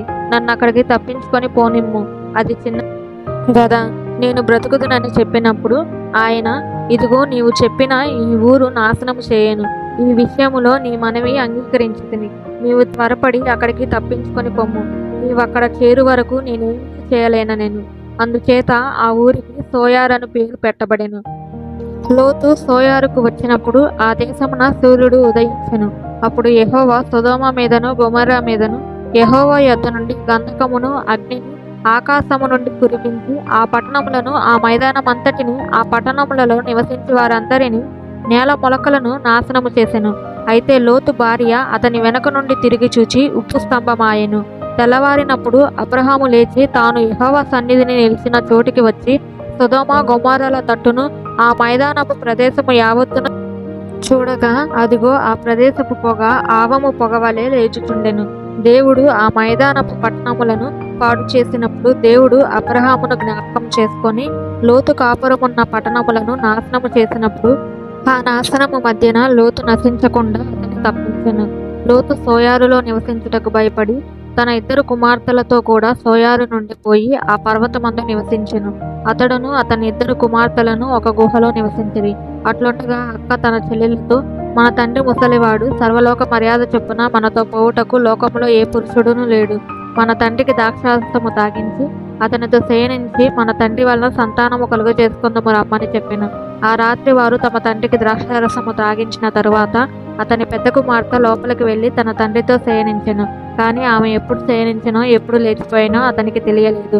మరునాడు అక్క తన చెల్లెలను చూచి, నిన్నటి రాత్రి నా తండ్రితో నేను శయనించితిని. ఈ రాత్రి అతనికి ద్రాక్షారసము తాగించిన తరువాత నీవు లోపలికి వెళ్ళి అతనితో శయనించుము. అలాగున మన తండ్రి వలన సంతానము కలుగ చేసుకుందామని చెప్పెను. ఆ రాత్రియు వారు తమ తండ్రికి ద్రాక్షారసము త్రాగించిరి. అప్పుడు ఆ చిన్నది లేచి అతనితో శయనించెను. ఆమె ఎప్పుడు శయనించెనో ఎప్పుడు లేచిపోయినో అతనికి తెలియదు. అలాగున లోతు యొక్క 2 కుమార్తెలు తమ తండ్రి వలన గర్భవతులైరి. వారిలో పెద్దది కుమారుని కని వానికి మోయాబు అను పేరు పెట్టెను. అతడు నేటి వరకు మోయాబీయులకు మూల పురుషుడిగా ఎంచబడును. చిన్నది కూడా కుమారుని కని వానికి బెన్నప్పి అని పేరు పెట్టెను. అతడు నేటి వరకు అమ్మోనీయులకు మూల పురుషుడిగా ఎంచబడును. 20వ అధ్యాయం. అక్కడ నుండి అబ్రహాము దక్షిణ దేశమునకు తరలిపోయి కాదేశుకును షూరుకును మధ్య ప్రదేశంలో నివసించి గెరారులో కొన్నాళ్ళు ఉండెను. అప్పుడు అబ్రహాము తన భార్య అయిన శారాను గూర్చి, ఈమె నా చెల్లెలని చెప్పెను గనుక గెరారు రాజాన అబీమెలెకు శారాను పిలిపించి తన ఇంట చేర్చుకొనెను. అయినను రాత్రి వేళ దేవుడు స్వప్నమందు అబీమెలెకు నొద్దకు వచ్చి, నీవు నీ ఇంట చేర్చుకొనిన స్త్రీ ఒక పురుషునికి భార్య గనుక ఆమె నిమిత్తము నీవు చచ్చిన వాడవు సుమా అని చెప్పెను. అయితే అబీమెలెకు ఆమెతో పోలేదు గనుక అతడు, ప్రభువా, ఇట్టి నీతిగల జనమును హతము చేయుదువా? ఈమె నా చెల్లెలని అతడు నాతో చెప్పలేదా? మరియు ఆమె కూడా అతడు నా అన్న అని. నేను చేతులతో ఈ దోషమును చేయక యథార్థ హృదయముతో ఈ పని చేసితిన నేను. అందుకు దేవుడు, అవును, యథార్థ హృదయముతో దీన్ని చేసితివని నేను ఎరుగుదును. మరియు నీవు నాకు విరోధంగా పాపము చేయకుండా నేను నిన్ను అడ్డగించితిని.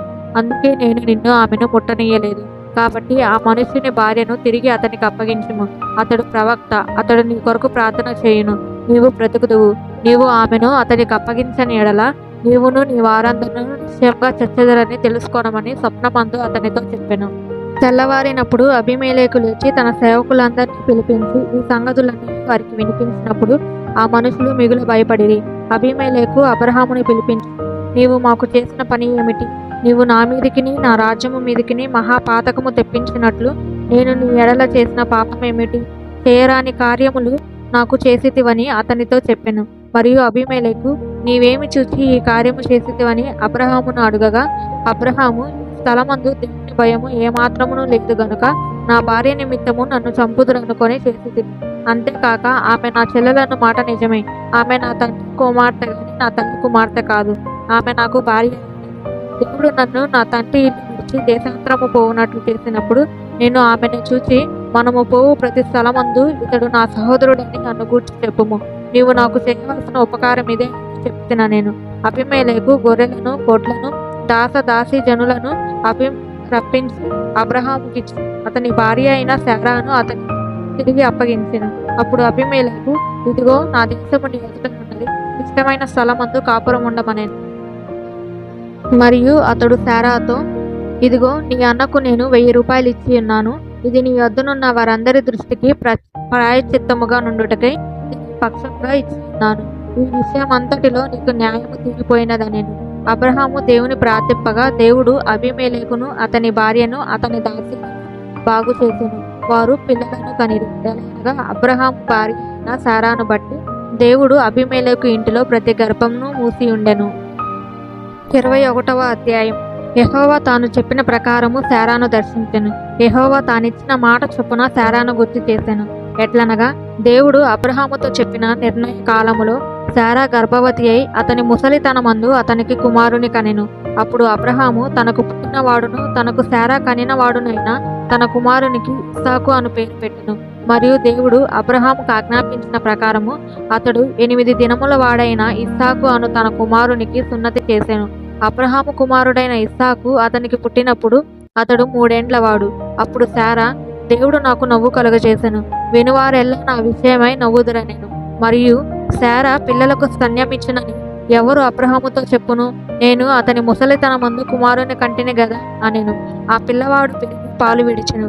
ఇస్సాకు పాలు విడిచిన దినమందు అబ్రహాము గొప్ప విందు చేసెను.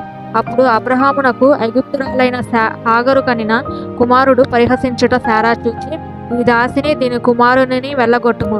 ఈ దాసి కుమారుడు నా కుమారుడైన ఇస్సాకుతో వారసుడై ఉండడని అబ్రహాముతో అనెను. అతని కుమారుని బట్టి ఆ మాట అబ్రహామునకు మిక్కిలి దుఃఖము కలుగజేసెను. అయితే దేవుడు చిన్నవాని బట్టి, నేను ఈ దాసిని బట్టి నీవు దుఃఖపడవద్దు, శారానితో చెప్పు ప్రతి విషయములో ఆమె మాట వినుము. ఇస్సాకు వలన అయినది సంతానమనబడును. అయినను ఈ దాసి కుమారుడు సంతానమే గనుక అతన్ని కూడా ఒక జనముగా చేసేదనని అబ్రహాముతో అని చెప్పెను.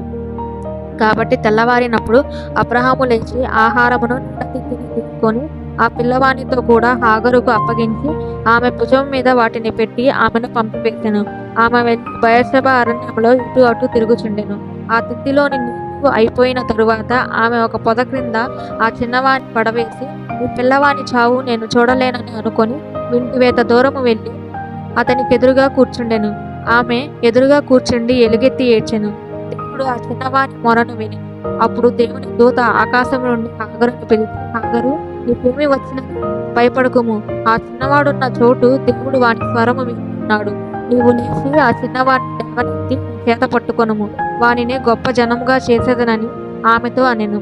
మరియు దేవుడు ఆమె కన్నులు తెరిచినందున ఆమె నిండా ఊట చూసి ఆ తిత్తిని నీళ్లతో నింపి చిన్నవానికి త్రాగనిచ్చెను.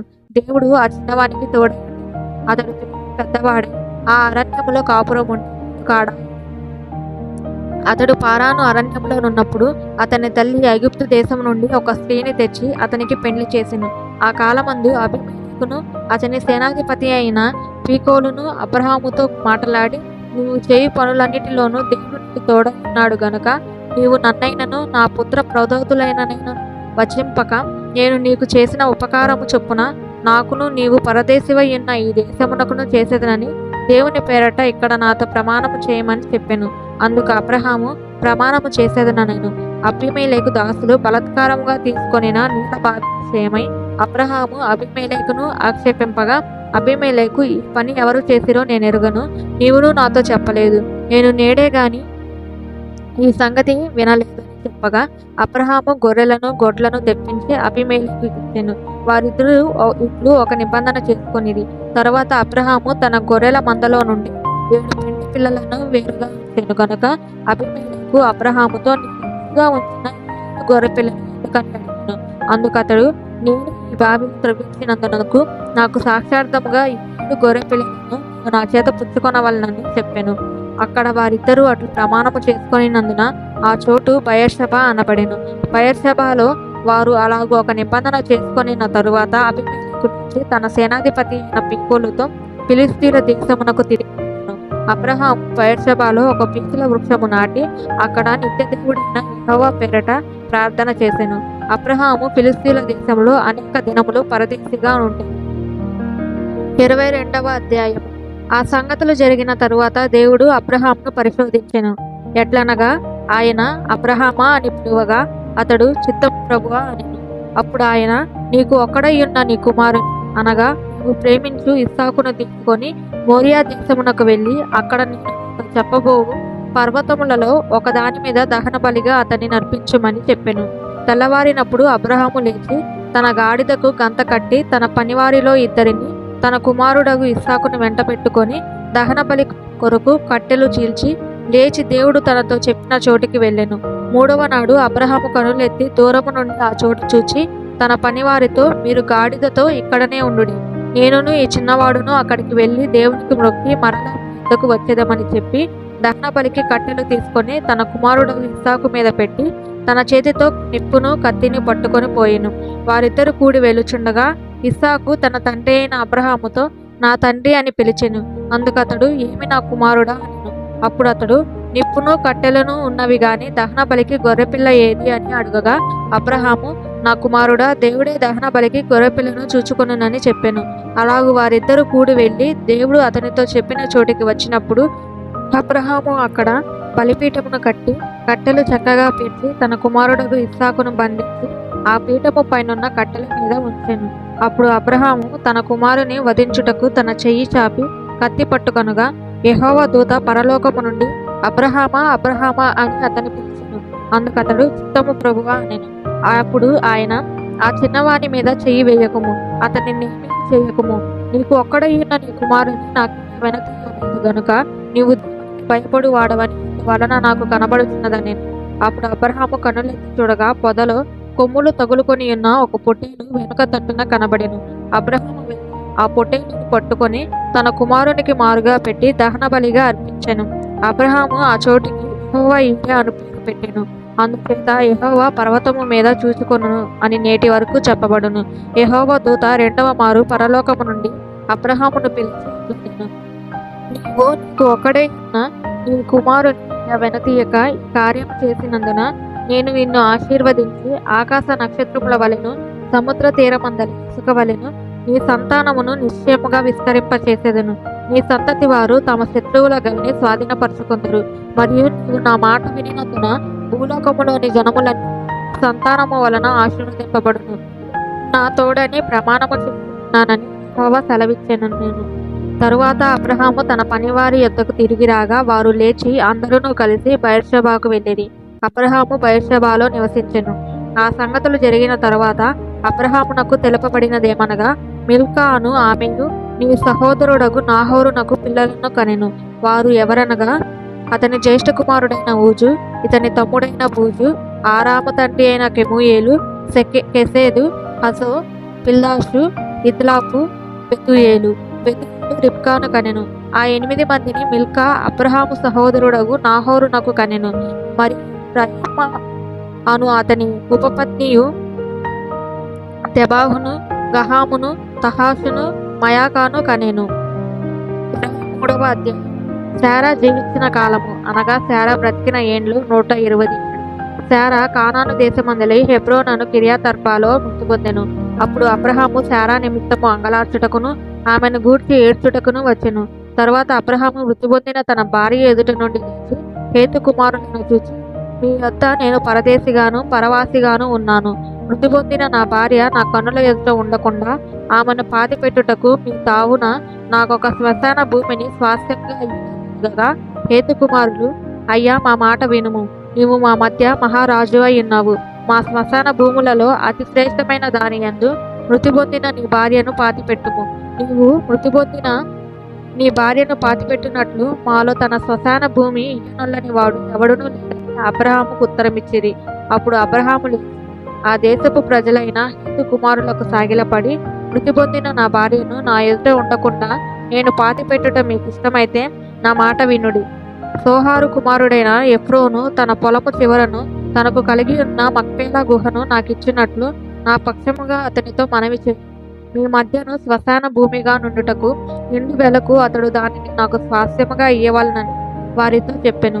అప్పుడు ఎఫ్రోను హేతు కుమారుల మధ్యను కూర్చుని ఎఫ్రోను తన ఊరి గవిని ప్రవేశించి వారందరి ఎదుట హేతు కుమారులకు వినబడినట్లు అబ్రహాముతో చెప్పిన ప్రత్యుత్తరమేమనగా, అయ్యా, అట్లు కాదు, నా మనవిని ఆలకించుము.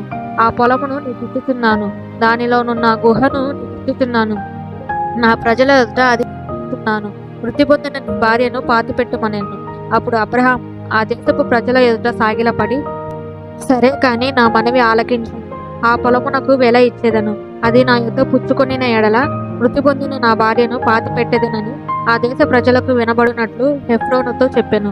అందుకు ఎఫ్రోను, అయ్యా, నా మాట వినుము, ఆ భూమి 400 తులముల వెండి చేయును. నాకు నీకు అది ఎంత? మృతి పొందిన నీ భార్యను పాతిపెట్టుమని అబ్రహామునకు ఉత్తరమిచ్చెను. అబ్రహాము ఎఫ్రోను మాట వినెను. కాబట్టి హేతు కుమారులకు వినబడినట్లు ఎఫ్రోను చెప్పిన వెల అనగా వర్తకులలో చెల్లు 400 తులముల వెండి అబ్రహాము తూచి అతనికిచ్చెను. అలాగున మమ్రే ఎదుటనున్న మక్పేలా ఎందలి ఎఫ్రోను పొలము అనగా ఆ పొలమును దాని ఎందలి గుహయు దాని పొలిమేర అంతటిలోనున్న ఆ పొలము చెట్లన్నీ అతని ఊరి గవిని ప్రవేశించి వారందరిలో హేతు కుమారుని ఆ పొలమునకు స్వాస్థ్యముగా స్థిరపరచబడెను. ఆ తరువాత అబ్రహాము కానాను దేశములో హెబ్రోనును మమ్రే ఎదుటనున్న మక్పేలా పొలము గుహలో తన భార్య అయిన శారాను పాతిపెట్టెను. ఆ పొలమును దానిలోనున్న గుహయు హేతు కుమారుల వలన శ్మశానము కొరకు అబ్రహామునకు స్వాస్థ్యముగా స్థిరపరచబడెను. 24వ అధ్యాయం. అబ్రహాము బహుకాలము గడిచిన వృద్ధుడై అన్ని విషయములలోనూ యెహోవా అబ్రహామును ఆశీర్వదించెను. అప్పుడు అబ్రహాము తనకు కలిగిన సమస్తమును ఏలుచుండిన తన ఇంటి పెద్ద దాసునితో, నీవు చెయ్యి నా తొడ కింద పెట్టుము. నేను ఎవరి మధ్య కాపురమున్నానో ఆ కనానీయుల కుమార్తెలలో ఒకదానిని నా కుమారునికి పెండ్లి చేయక నా స్వదేశమందున్న నా బంధువుల యొద్దకు వెళ్ళి ఇస్సాకును నా కుమారునికి భార్యను తెచ్చినట్లు ఆకాశం యొక్క దేవుడును భూమి యొక్క దేవుడునైన యెహోవా తోడని నీ చేత ప్రమాణము చేయించేదన నేను. ఆ దాసుడు, ఈ దేశమునకు నా వెంట వచ్చుటకు ఒకవేళ ఆ స్త్రీ ఇష్టపడని యెడల నీవు బయలుదేరి వచ్చిన ఆ దేశమునకు నేను నీ కుమారుని తీసుకొని పోవలనా అని అడుగగా, అబ్రహాము, అక్కడికి నా కుమారుని తీసుకొని పోకూడదు సుమి. నా తండ్రి ఇంట నుండి నేను పుట్టిన దేశము నుండి నన్ను తెచ్చి నాతో మాటలాడి నీ సంతానమునకు ఈ దేశం ఇచ్చేదనని ప్రమాణము చేసి నాతో చెప్పిన పరలోకపు దేవుడగు యెహోవా తన దూతను నీకు ముందుగా పంపును. అక్కడ నుండి నీవు నా కుమారునికి భార్యను తీసుకొని వచ్చేదవు.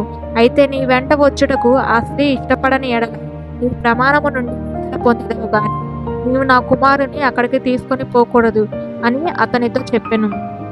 ఆ దాసుడు తన యజమానుడగు అబ్రహాము తొడ కింద తన చెయ్యి పెట్టి ఈ సంగతి విషయమే ప్రమాణము చేసెను. అతడు తన యజమానుని ఒంటెలలో 10 ఒంటెలను తన యజమాని ఆస్తిలో శ్రేష్టమైన నానా విధముల వస్తువులను తీసుకొని పోయెను. అతడు లేచి అరమ్నా హరాయిములోనున్న నాహోరు పట్టణమునకు చేరి సాయంకాలమందు స్త్రీలు నీళ్లు చేదుకొని వచ్చు వేళకు ఆ ఊరి బయటనున్న నీళ్ల బావి యొద్ద తన ఒంటెలను మోకరింపచేసి ఇట్లనెను, నా యజమానుడగు అబ్రహాము దేవుడవైన యెహోవా, నేను వచ్చిన కార్యమును త్వరలో సఫలము చేసి నా యజమానుడగు అబ్రహాము మీద అనుగ్రహము చూపుము, చిత్తగించుము. నేను ఈ నీళ్ల ఊట యొద్ద నిలుచుచున్నాను. ఈ ఊరి వారి కొనుటకు వచ్చుచున్నారు. కాబట్టి నేను త్రాగునట్లు నీవు దయచేసి నీ కడువను వంచుమని నేను చెప్పగా, నీవు త్రాగుము, నీ ఒంటెలకును నీళ్లు పెట్టెదనని చెప్పును. ఆమెయే నీ సేవకుడైన ఇస్సాకు కొరకు నీవు నియమించినదై ఉండుగాక.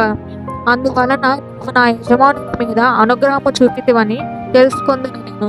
అతడు మాట్లాడుట చాలింపక ముందే అబ్రహాము సహోదరుడైన నాహోరు భార్యగు మిల్కా కుమారుడైన బెతూయేలునకు పుట్టిన రిబ్కా కడవ భుజము మీద పెట్టుకొని వచ్చెను. ఆ చిన్నది మిక్కిలి చక్కనిది. ఆమె కన్యక, ఏ పురుషుడును ఆమెను కూడలేదు. ఆమె ఆ బావిలోనికి దిగిపోయి కడవను నీళ్లతో నింపుకొని ఎక్కి రాగా ఆ సేవకుడు ఆమెను ఎదుర్కొనుటకు పరిగెత్తి, ఈ కడవలో నీళ్లు కొంచెము దయచేసి నన్ను త్రాగనిమ్మని అడిగి, అందుకు ఆమె, అయ్యా త్రాగుమని చెప్పి త్వరగా తన కడవను చేతి మీదకు దించుకొని అతనికి దాహమిచ్చెను. మరియు ఆమె అతనికి దాహమిచ్చిన తరువాత, నీ ఒంటెలు త్రాగుమట్టుకు వాటికిని నీళ్లు చేదిపోయిదునని చెప్పి త్వరగా గాడిలో తన కడవ కుమ్మరించి తిరిగి చేదుటకు ఆ బావికి పరిగెత్తుకొని పోయి అతని ఒంటెలన్నిటికీ చేదిపోసెను. ఆ మనుషుడు ఆమెను తేరి చూచి తన ప్రయాణమును యెహోవా సఫలము చేసెనో లేదో తెలుసుకొనవలనని ఊరకొండెను.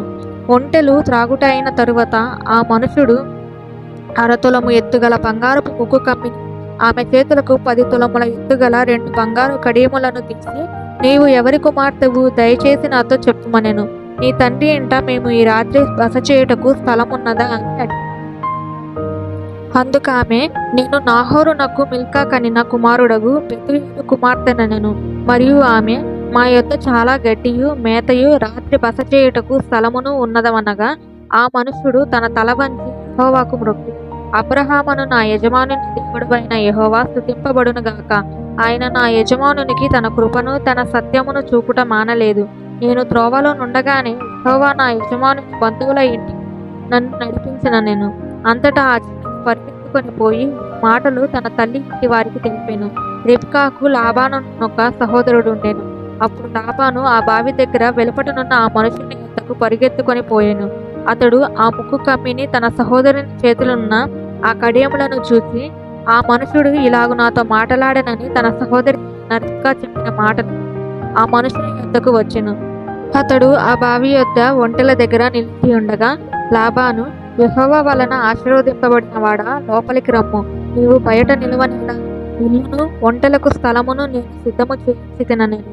ఆ మనుషుడు ఇంటికి వచ్చినప్పుడు లాబాను ఒంటెల గంతలు విప్పి ఒంటెలకు గడ్డియు మేతయు కాళ్ళు కడుగుకొనుటకు అతనికిని అతనితో కూడనున్న వారికిని అతనికి భోజనము పెట్టించెను గాని అతడు, నేను వచ్చిన పని చెప్పక మునుపు భోజనము చేయననగా లాబాను చెప్పమనెను. అంతటా అతడిట్లనెను, నేను అబ్రహాము దాసుడను. యెహోవా నా యజమానుని బహుగా ఆశీర్వదించెను గనక అతడు గొప్పవాడాయెను. అతనికి గొర్రెలను గొడ్లను వెండి బంగారములను దాసదాసి జనమును ఒంటెలను గాడిదలను దయచేసెను. నా యజమానుని భార్య అయిన శారా వృద్ధాప్యంలో నా యజమానునికి కుమారుని కనెను. నా యజమానుడు తనకు కలిగినది యావత్తును అతనికిచ్చి ఉన్నాడు. మరియు నా యజమానుడు నాతో, నేను ఎవరి దేశమందు నివసించుచున్నానో ఆ కనానీయుల పిల్లలలో ఒక పిల్లను నా కుమారునికి పెండ్లి చేయవద్దు. అయితే నా తండ్రి ఇంటికిని నా వంశస్థుల యొద్దకును వెళ్ళి నా కుమారునికి పెండ్లి చేయుటకు ఒక పిల్లను తీసుకుని రావాలనని నా చేత ప్రమాణము చేయించిన నేను. అప్పుడు నేను నా యజమానునితో, ఆ స్త్రీ నా వెంట రాదేమో అని చెప్పినందుకు అతడు, ఎవని సన్నిధిలో నేను జీవిస్తున్నానో ఆ యెహోవా నీతో కూడా తన దూతను పంపి నీ ప్రయాణము సఫలము చేయును గనుక నీవు నా వంశస్థులలో నా తండ్రి ఇంట నుండి నా కుమారునికి భార్యను తీసుకొని వచ్చేదవు. నీవు నా వంశస్థులకు వద్దకు వెళ్ళితివా, ఈ ప్రమాణము విషయంలో ఇక నీకు బాధ్యత ఉండదు. వారు ఆమెను ఇయ్యని ఎడల కూడా ఈ ప్రమాణము విషయంలో నీకు బాధ్యత ఉండదని చెప్పెను. నేను ఆ బావి వద్దకు వచ్చి, అబ్రహామును నా యజమానుని దేవుడైన యెహోవా నా ప్రయాణమును నీవు సఫలము చేసిన ఎడల నేను ఈ నీళ్ళ బావి నీరు చేరుకొనుటకు వచ్చిన చిన్నదానితో నీవు దయచేసి నీ కడవలో నీళ్లు కొంచెము నన్ను త్రాగనిమ్మని చెప్పినప్పుడు, నీవు త్రాగుము, నీ ఒంటెలకును చేరిపోయేదునని ఎవత చెప్పును, ఆమె నా యజమానుని కుమారునికి యెహోవా నియమించిన పిల్లై నుండును గాకని మనవి చేసుకొంటిని. నేను నా హృదయములో అట్లు అనుకొనుట చాలింపక ముందే రిబ్కా భుజము మీద తన కడవను పెట్టుకొని వచ్చి ఆ బావిలోనికి దిగిపోయి నీళ్లు చేదుకొని వచ్చెను. అప్పుడు నాకు దాహమిమ్మని నేను ఆమెను అడుగగా ఆమె త్వరగా తన కడవను దించి, త్రాగుము, నీ ఒంటెలకును నీళ్లు పెట్టెనని చెప్పెను. గనుక నేను త్రాగితిని. ఆమె ఒంటెలకును నీళ్లు పెట్టెను. అప్పుడు నేను, నీవు ఎవరి కుమార్తెవని అడిగినందుకు ఆమె, మిల్కా నాహోరునకు కనిన కుమారుడగు పెతుయేలు కుమార్తెనని చెప్పినప్పుడు నేను ఆమె ముక్కునకు కమ్మి ఆమె చేతులకు కడియములను పెట్టి నా తల వంచి యెహోవాకు మ్రొక్కి, అబ్రహామును నా యజమానుని దేవుడైన యెహోవాను స్తోత్రము చేసి తిని. ఏలయనగా ఆయన నా యజమానుని యొక్క సహోదరుని కుమార్తెను అతని కుమారునికి తీసుకొనున్నట్లు సరి అయిన మార్గమందు నన్ను నడిపించెను. కాబట్టి నా యజమానుని ఎడల మీరు దయను నమ్మకమును కనపరిచిన ఎడల అది నాకు తెలియచెప్పుడి, లేని ఎడల అది అయినను తెలియచెప్పుడి. అప్పుడు నేనెటు పోవలనో అటు పోయేదనగా లాబానును బెతుయేలును, ఇది యెహోవా వలన కలిగిన కార్యము, మేమైతే అవునని గాని కాదని గాని చెప్పజాలము. ఇదిగో రిబ్కా నీ యొద్దనున్నది, ఆమెను తీసుకొని పొమ్ము. యెహోవా సెలవిచ్చిన ప్రకారము యజమానుని కుమారునికి భార్య అగునుగాకని ఉత్తరమిచ్చిరి. అబ్రహాము సేవకుడు వారి మాటలు విని యెహోవాకు సాష్టాంగ నమస్కారము చేసెను. తరువాత ఆ సేవకుడు వెండి నగలను బంగారు నగలను వస్త్రములను తీసి రిబ్కాకు ఇచ్చాను. మరియు అతడు ఆమె సహోదరునికిని తల్లికిని విలువగల వస్తువులు ఇచ్చెను. అతడును అతనితో కూడనున్న మనుషులను అన్నపానములు పుచ్చుకొని అక్కడ ఆ రాత్రి అంతయు నుండిరి. ఉదయమున వారు లేచినప్పుడు అతడు, నా యజమానుని యొద్దకు నన్ను పంపించుడని చెప్పగా ఆమె సహోదరుడును ఆమె తల్లి, ఈ చిన్నదాని 10 దినములైనను మా యొద్ద ఉండనిమ్ము, ఆ తరువాత ఆమె వెళ్ళవచ్చుననిది. అప్పుడు అతడు, యెహోవా నా ప్రయాణమును సఫలము చేసెను గనక నాకు తడువు కానీయక నన్ను పంపించుడి, నా యజమానుని యొద్దకు వెళ్ళదనని చెప్పినప్పుడు వారు ఆ చిన్నదానిని పిలిచి ఆమె ఏమనునో తెలుసుకొందుమని చెప్పుకొని రిబ్కాను పిలిచి, ఈ మనుషునితో కూడా వెళ్ళుదువా ఆమెను అడిగినప్పుడు వెళ్ళదనని. కాబట్టి వారు తమ సహోదరి అయిన రిబ్కాను ఆమె దాది అబ్రహాము సేవకుని అతనితో వచ్చిన మనుషులను సాగనంపినప్పుడు వారు రిబ్కాతో, మా సహోదరి, నువ్వు వేల వేలకు తల్లివవుదువుగాక, నీ సంతతి వారు తమ పగవాని గవిని స్వాధీనపరుచుకొందురుగాక అని ఆమెను దీవింపగా, రిబ్కాయు ఆమె పనికత్తెలను లేచి ఒంటెలనెక్కి ఆ మనుషుని వెంబడి వెళ్ళిరి. అట్లు ఆ సేవకుడు రిబ్కాను తోడుకొని పోయెను. ఇస్సాకు బెయేర్ లహయి మార్గమున వచ్చి దక్షిణ దేశమందు కాపురముండెను. సాయంకాలమున ఇస్సాకు పొలములో ధ్యానింప బయలు వెళ్ళి కనులెత్తి చూసినప్పుడు ఒంటెలు వచ్చుచుండెను. రిబ్కా కన్నులెత్తి ఇస్సాకును చూసి, ఒంటె మీద మనలను ఎదుర్కొనుటకు పొలములో నడుస్తున్న ఆ మనుషుడెవరని దాసుని అడుగగా, అతడు, ఇతడు నా యజమానుడని చెప్పెను గనుక ఆమె ముసుగు వేసుకొనెను. అప్పుడు ఆ దాసుడు తాను చేసిన కార్యములను ఇస్సాకుతో వివరించి చెప్పెను. ఇస్సాకు తల్లి అయిన శారా గుడారములోనికి ఆమెను తీసుకొని పోయెను. అట్లు అతడు రిబ్కాను పరిగ్రహింపగా ఆమె అతనికి భార్య ఆయెను. అతడు ఆమెను ప్రేమించెను. అప్పుడు ఇస్సాకు తన తల్లి విషయమై దుఃఖ నివారణ పొందెను. 25వ అధ్యాయం. అబ్రహాము మరలా ఒక స్త్రీని వివాహము చేసుకొనెను. ఆమె పేరు కెతూరా. ఆమె అతనికి జిమ్రాను, యుక్షాను, మేదాను, మిద్యాను, ఇస్బాకు, సువాహు అను వారిని కనెను. యోక్షాను, షేదానును, దేదానును కనెను. అషూరీయులు, లెతూషీయులు, లెయుమీయులు అనువారు ఆ దేదాను సంతతి వారు. ఎలీఫా, ఎపెరు, హనోకు, అబీదా, ఎల్దాదా అనువారు ఆ మిద్యాను సంతతి వారు. వీరందరూ కెతూరా సంతతి వారు. అబ్రహాము తనకు కలిగినది యావత్తు ఇస్సాకుకిచ్చెను. అబ్రహాము తన ఉపపత్నుల కుమారులకు బహుమానములిచ్చి తాను సజీవుడై ఉండగానే తన కుమారుడగు ఇస్సాకు నొద్ద నుండి తూర్పు తట్టుగా తూర్పు దేశమునకు వారిని పంపివేసెను. అబ్రహాము బ్రతికిన సంవత్సరములు 170. అబ్రహాము నిండు వృద్ధాప్యమునకు వచ్చిన వాడే మంచి ముసలితనమున ప్రాణము విడిచి మృతి పొంది తన పితరుల యొద్దకు చేర్చబడెను. హిత్తీయుడైన సోహారు కుమారుడగు ఎఫ్రోను పొలమందలి మక్పేలా గుహలో అతని కుమారుడగు ఇస్సాకును ఇస్మాయేలును అతనిని పాతిపెట్టిరి. అది మమ్రే ఎదుటనున్నది. అబ్రహాము హేతు కుమారుల యొద్ద కొనిన పొలములోనే అబ్రహామును అతని భార్య అయిన శారాయును పాతిపెట్టబడిరి. అబ్రహాము మృతి పొందిన తరువాత దేవుడు అతని కుమారుడగు ఇస్సాకును ఆశీర్వదించెను. అప్పుడు ఇస్సాకు బెయేర్ లహయి రోయి దగ్గర కాపురం ఉండెను. ఐగుప్తురాలును శారా దాసియునైన హాగరు అబ్రహామునకు కనిన అబ్రహాము కుమారుడగు ఇష్మాయేలు వంశావళి ఇదే.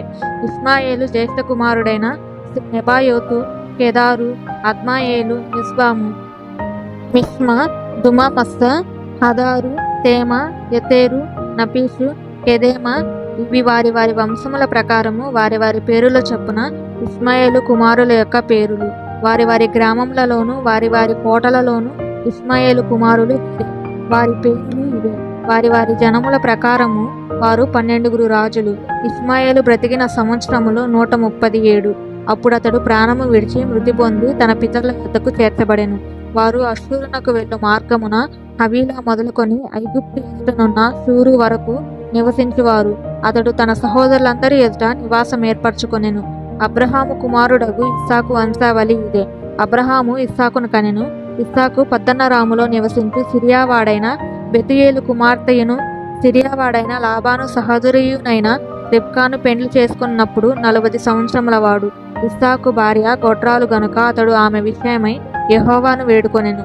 యెహోవా అతని ప్రార్థన వినెను గనుక అతని భార్య అయిన రిబ్కా గర్భవతి ఆయెను. ఆమె గర్భములో శిశువులు ఒకనితోనొకడు పెనుగులాడిరి గనుక ఆమె, ఇలాగైతే నేను బ్రతుకుట ఎందుకు అనుకొని ఈ విషయమై యెహోవాను అడుగవెళ్ళి. అప్పుడు యెహోవా ఆమెతో ఇట్లా నేను, 2 జనములు నీ గర్భములో కలవు, 2 జనపదములు నీ కడుపులో నుండి ప్రత్యేకముగా వచ్చును. ఒక జనపదము కంటే ఒక జనపదము బలిష్టమై ఉండును. పెద్దవాడు చిన్నవానికి దాసుడగును అనెను. ఆమె ప్రసూతి కావలసిన దినములు నిండినప్పుడు ఆమె గర్భమందు కవలవారు ఉండిరి. మొదటివాడు ఎర్రనివాడుగా బయటికి వచ్చెను. అతని ఒళ్ళంతయు రోమ వస్త్రము వలె ఉండెను గనుక అతనికి ఏశావు అని పేరు పెట్టిరి. తరువాత అతని సహోదరుడు బయటికి వచ్చినప్పుడు అతని ఏశావు మడమను పట్టుకొని ఉండెను కనుక అతనికి యాకోబు అని పేరు పెట్టబడెను. ఆమె వారిని కనినప్పుడు ఇస్సాకు 60 ఏండ్లవాడు. ఆ చిన్నవారు ఎదిగినప్పుడు ఏశావు అరణ్యవాసిగా నుండెను. యాకోబు సాధువై గుడారములో నివసించుచుండెను. ఇస్సాకు ఏశావు తెచ్చిన వేట మాంసమును తినుచుండెను గనుక అతన్ని ప్రేమించెను. రిబ్కా యాకోబును ప్రేమించెను. ఒకనాడు యాకోబు కలగూర వంటకము వండుకొనుచుండగా ఏశావు అలసిన వాడై పొలములో నుండి వచ్చి నేను అలసియున్నాను. ఆ ఎర్ర ఎర్రగానున్న దానిలో కొంచెము దయచేసి నాకు పెట్టమని అడిగాను. అందుచేత అతని పేరు ఎదోము అనబడెను. అందుకు యాకోబు, నీ జ్యేష్ఠత్వము నేడు నాకిమ్మని అడుగగా, ఏశావు, నేను చావబోచున్నాను గదా, జ్యేష్ఠత్వము నాకెందుకనెను. యాకోబు, నేడు నాతో ప్రమాణము చేయమనెను. అతడు యాకోబుతో ప్రమాణము చేసి అతని జ్యేష్ఠత్వమును అమ్మివేయగా, యాకోబు ఆహారమును చిక్కుడుకాయల వంటకమును ఏశావుకిచ్చెను. అతడు తిని త్రాగి లేచిపోయెను. అట్లు ఏశావు తన జ్యేష్ఠత్వమును తృణీకరించెను. ఆమేన్. సమస్త మహిమ ఘనత ప్రభావములు యేసయ్య నామమునకే కలుగునుగాక. ఆమేన్.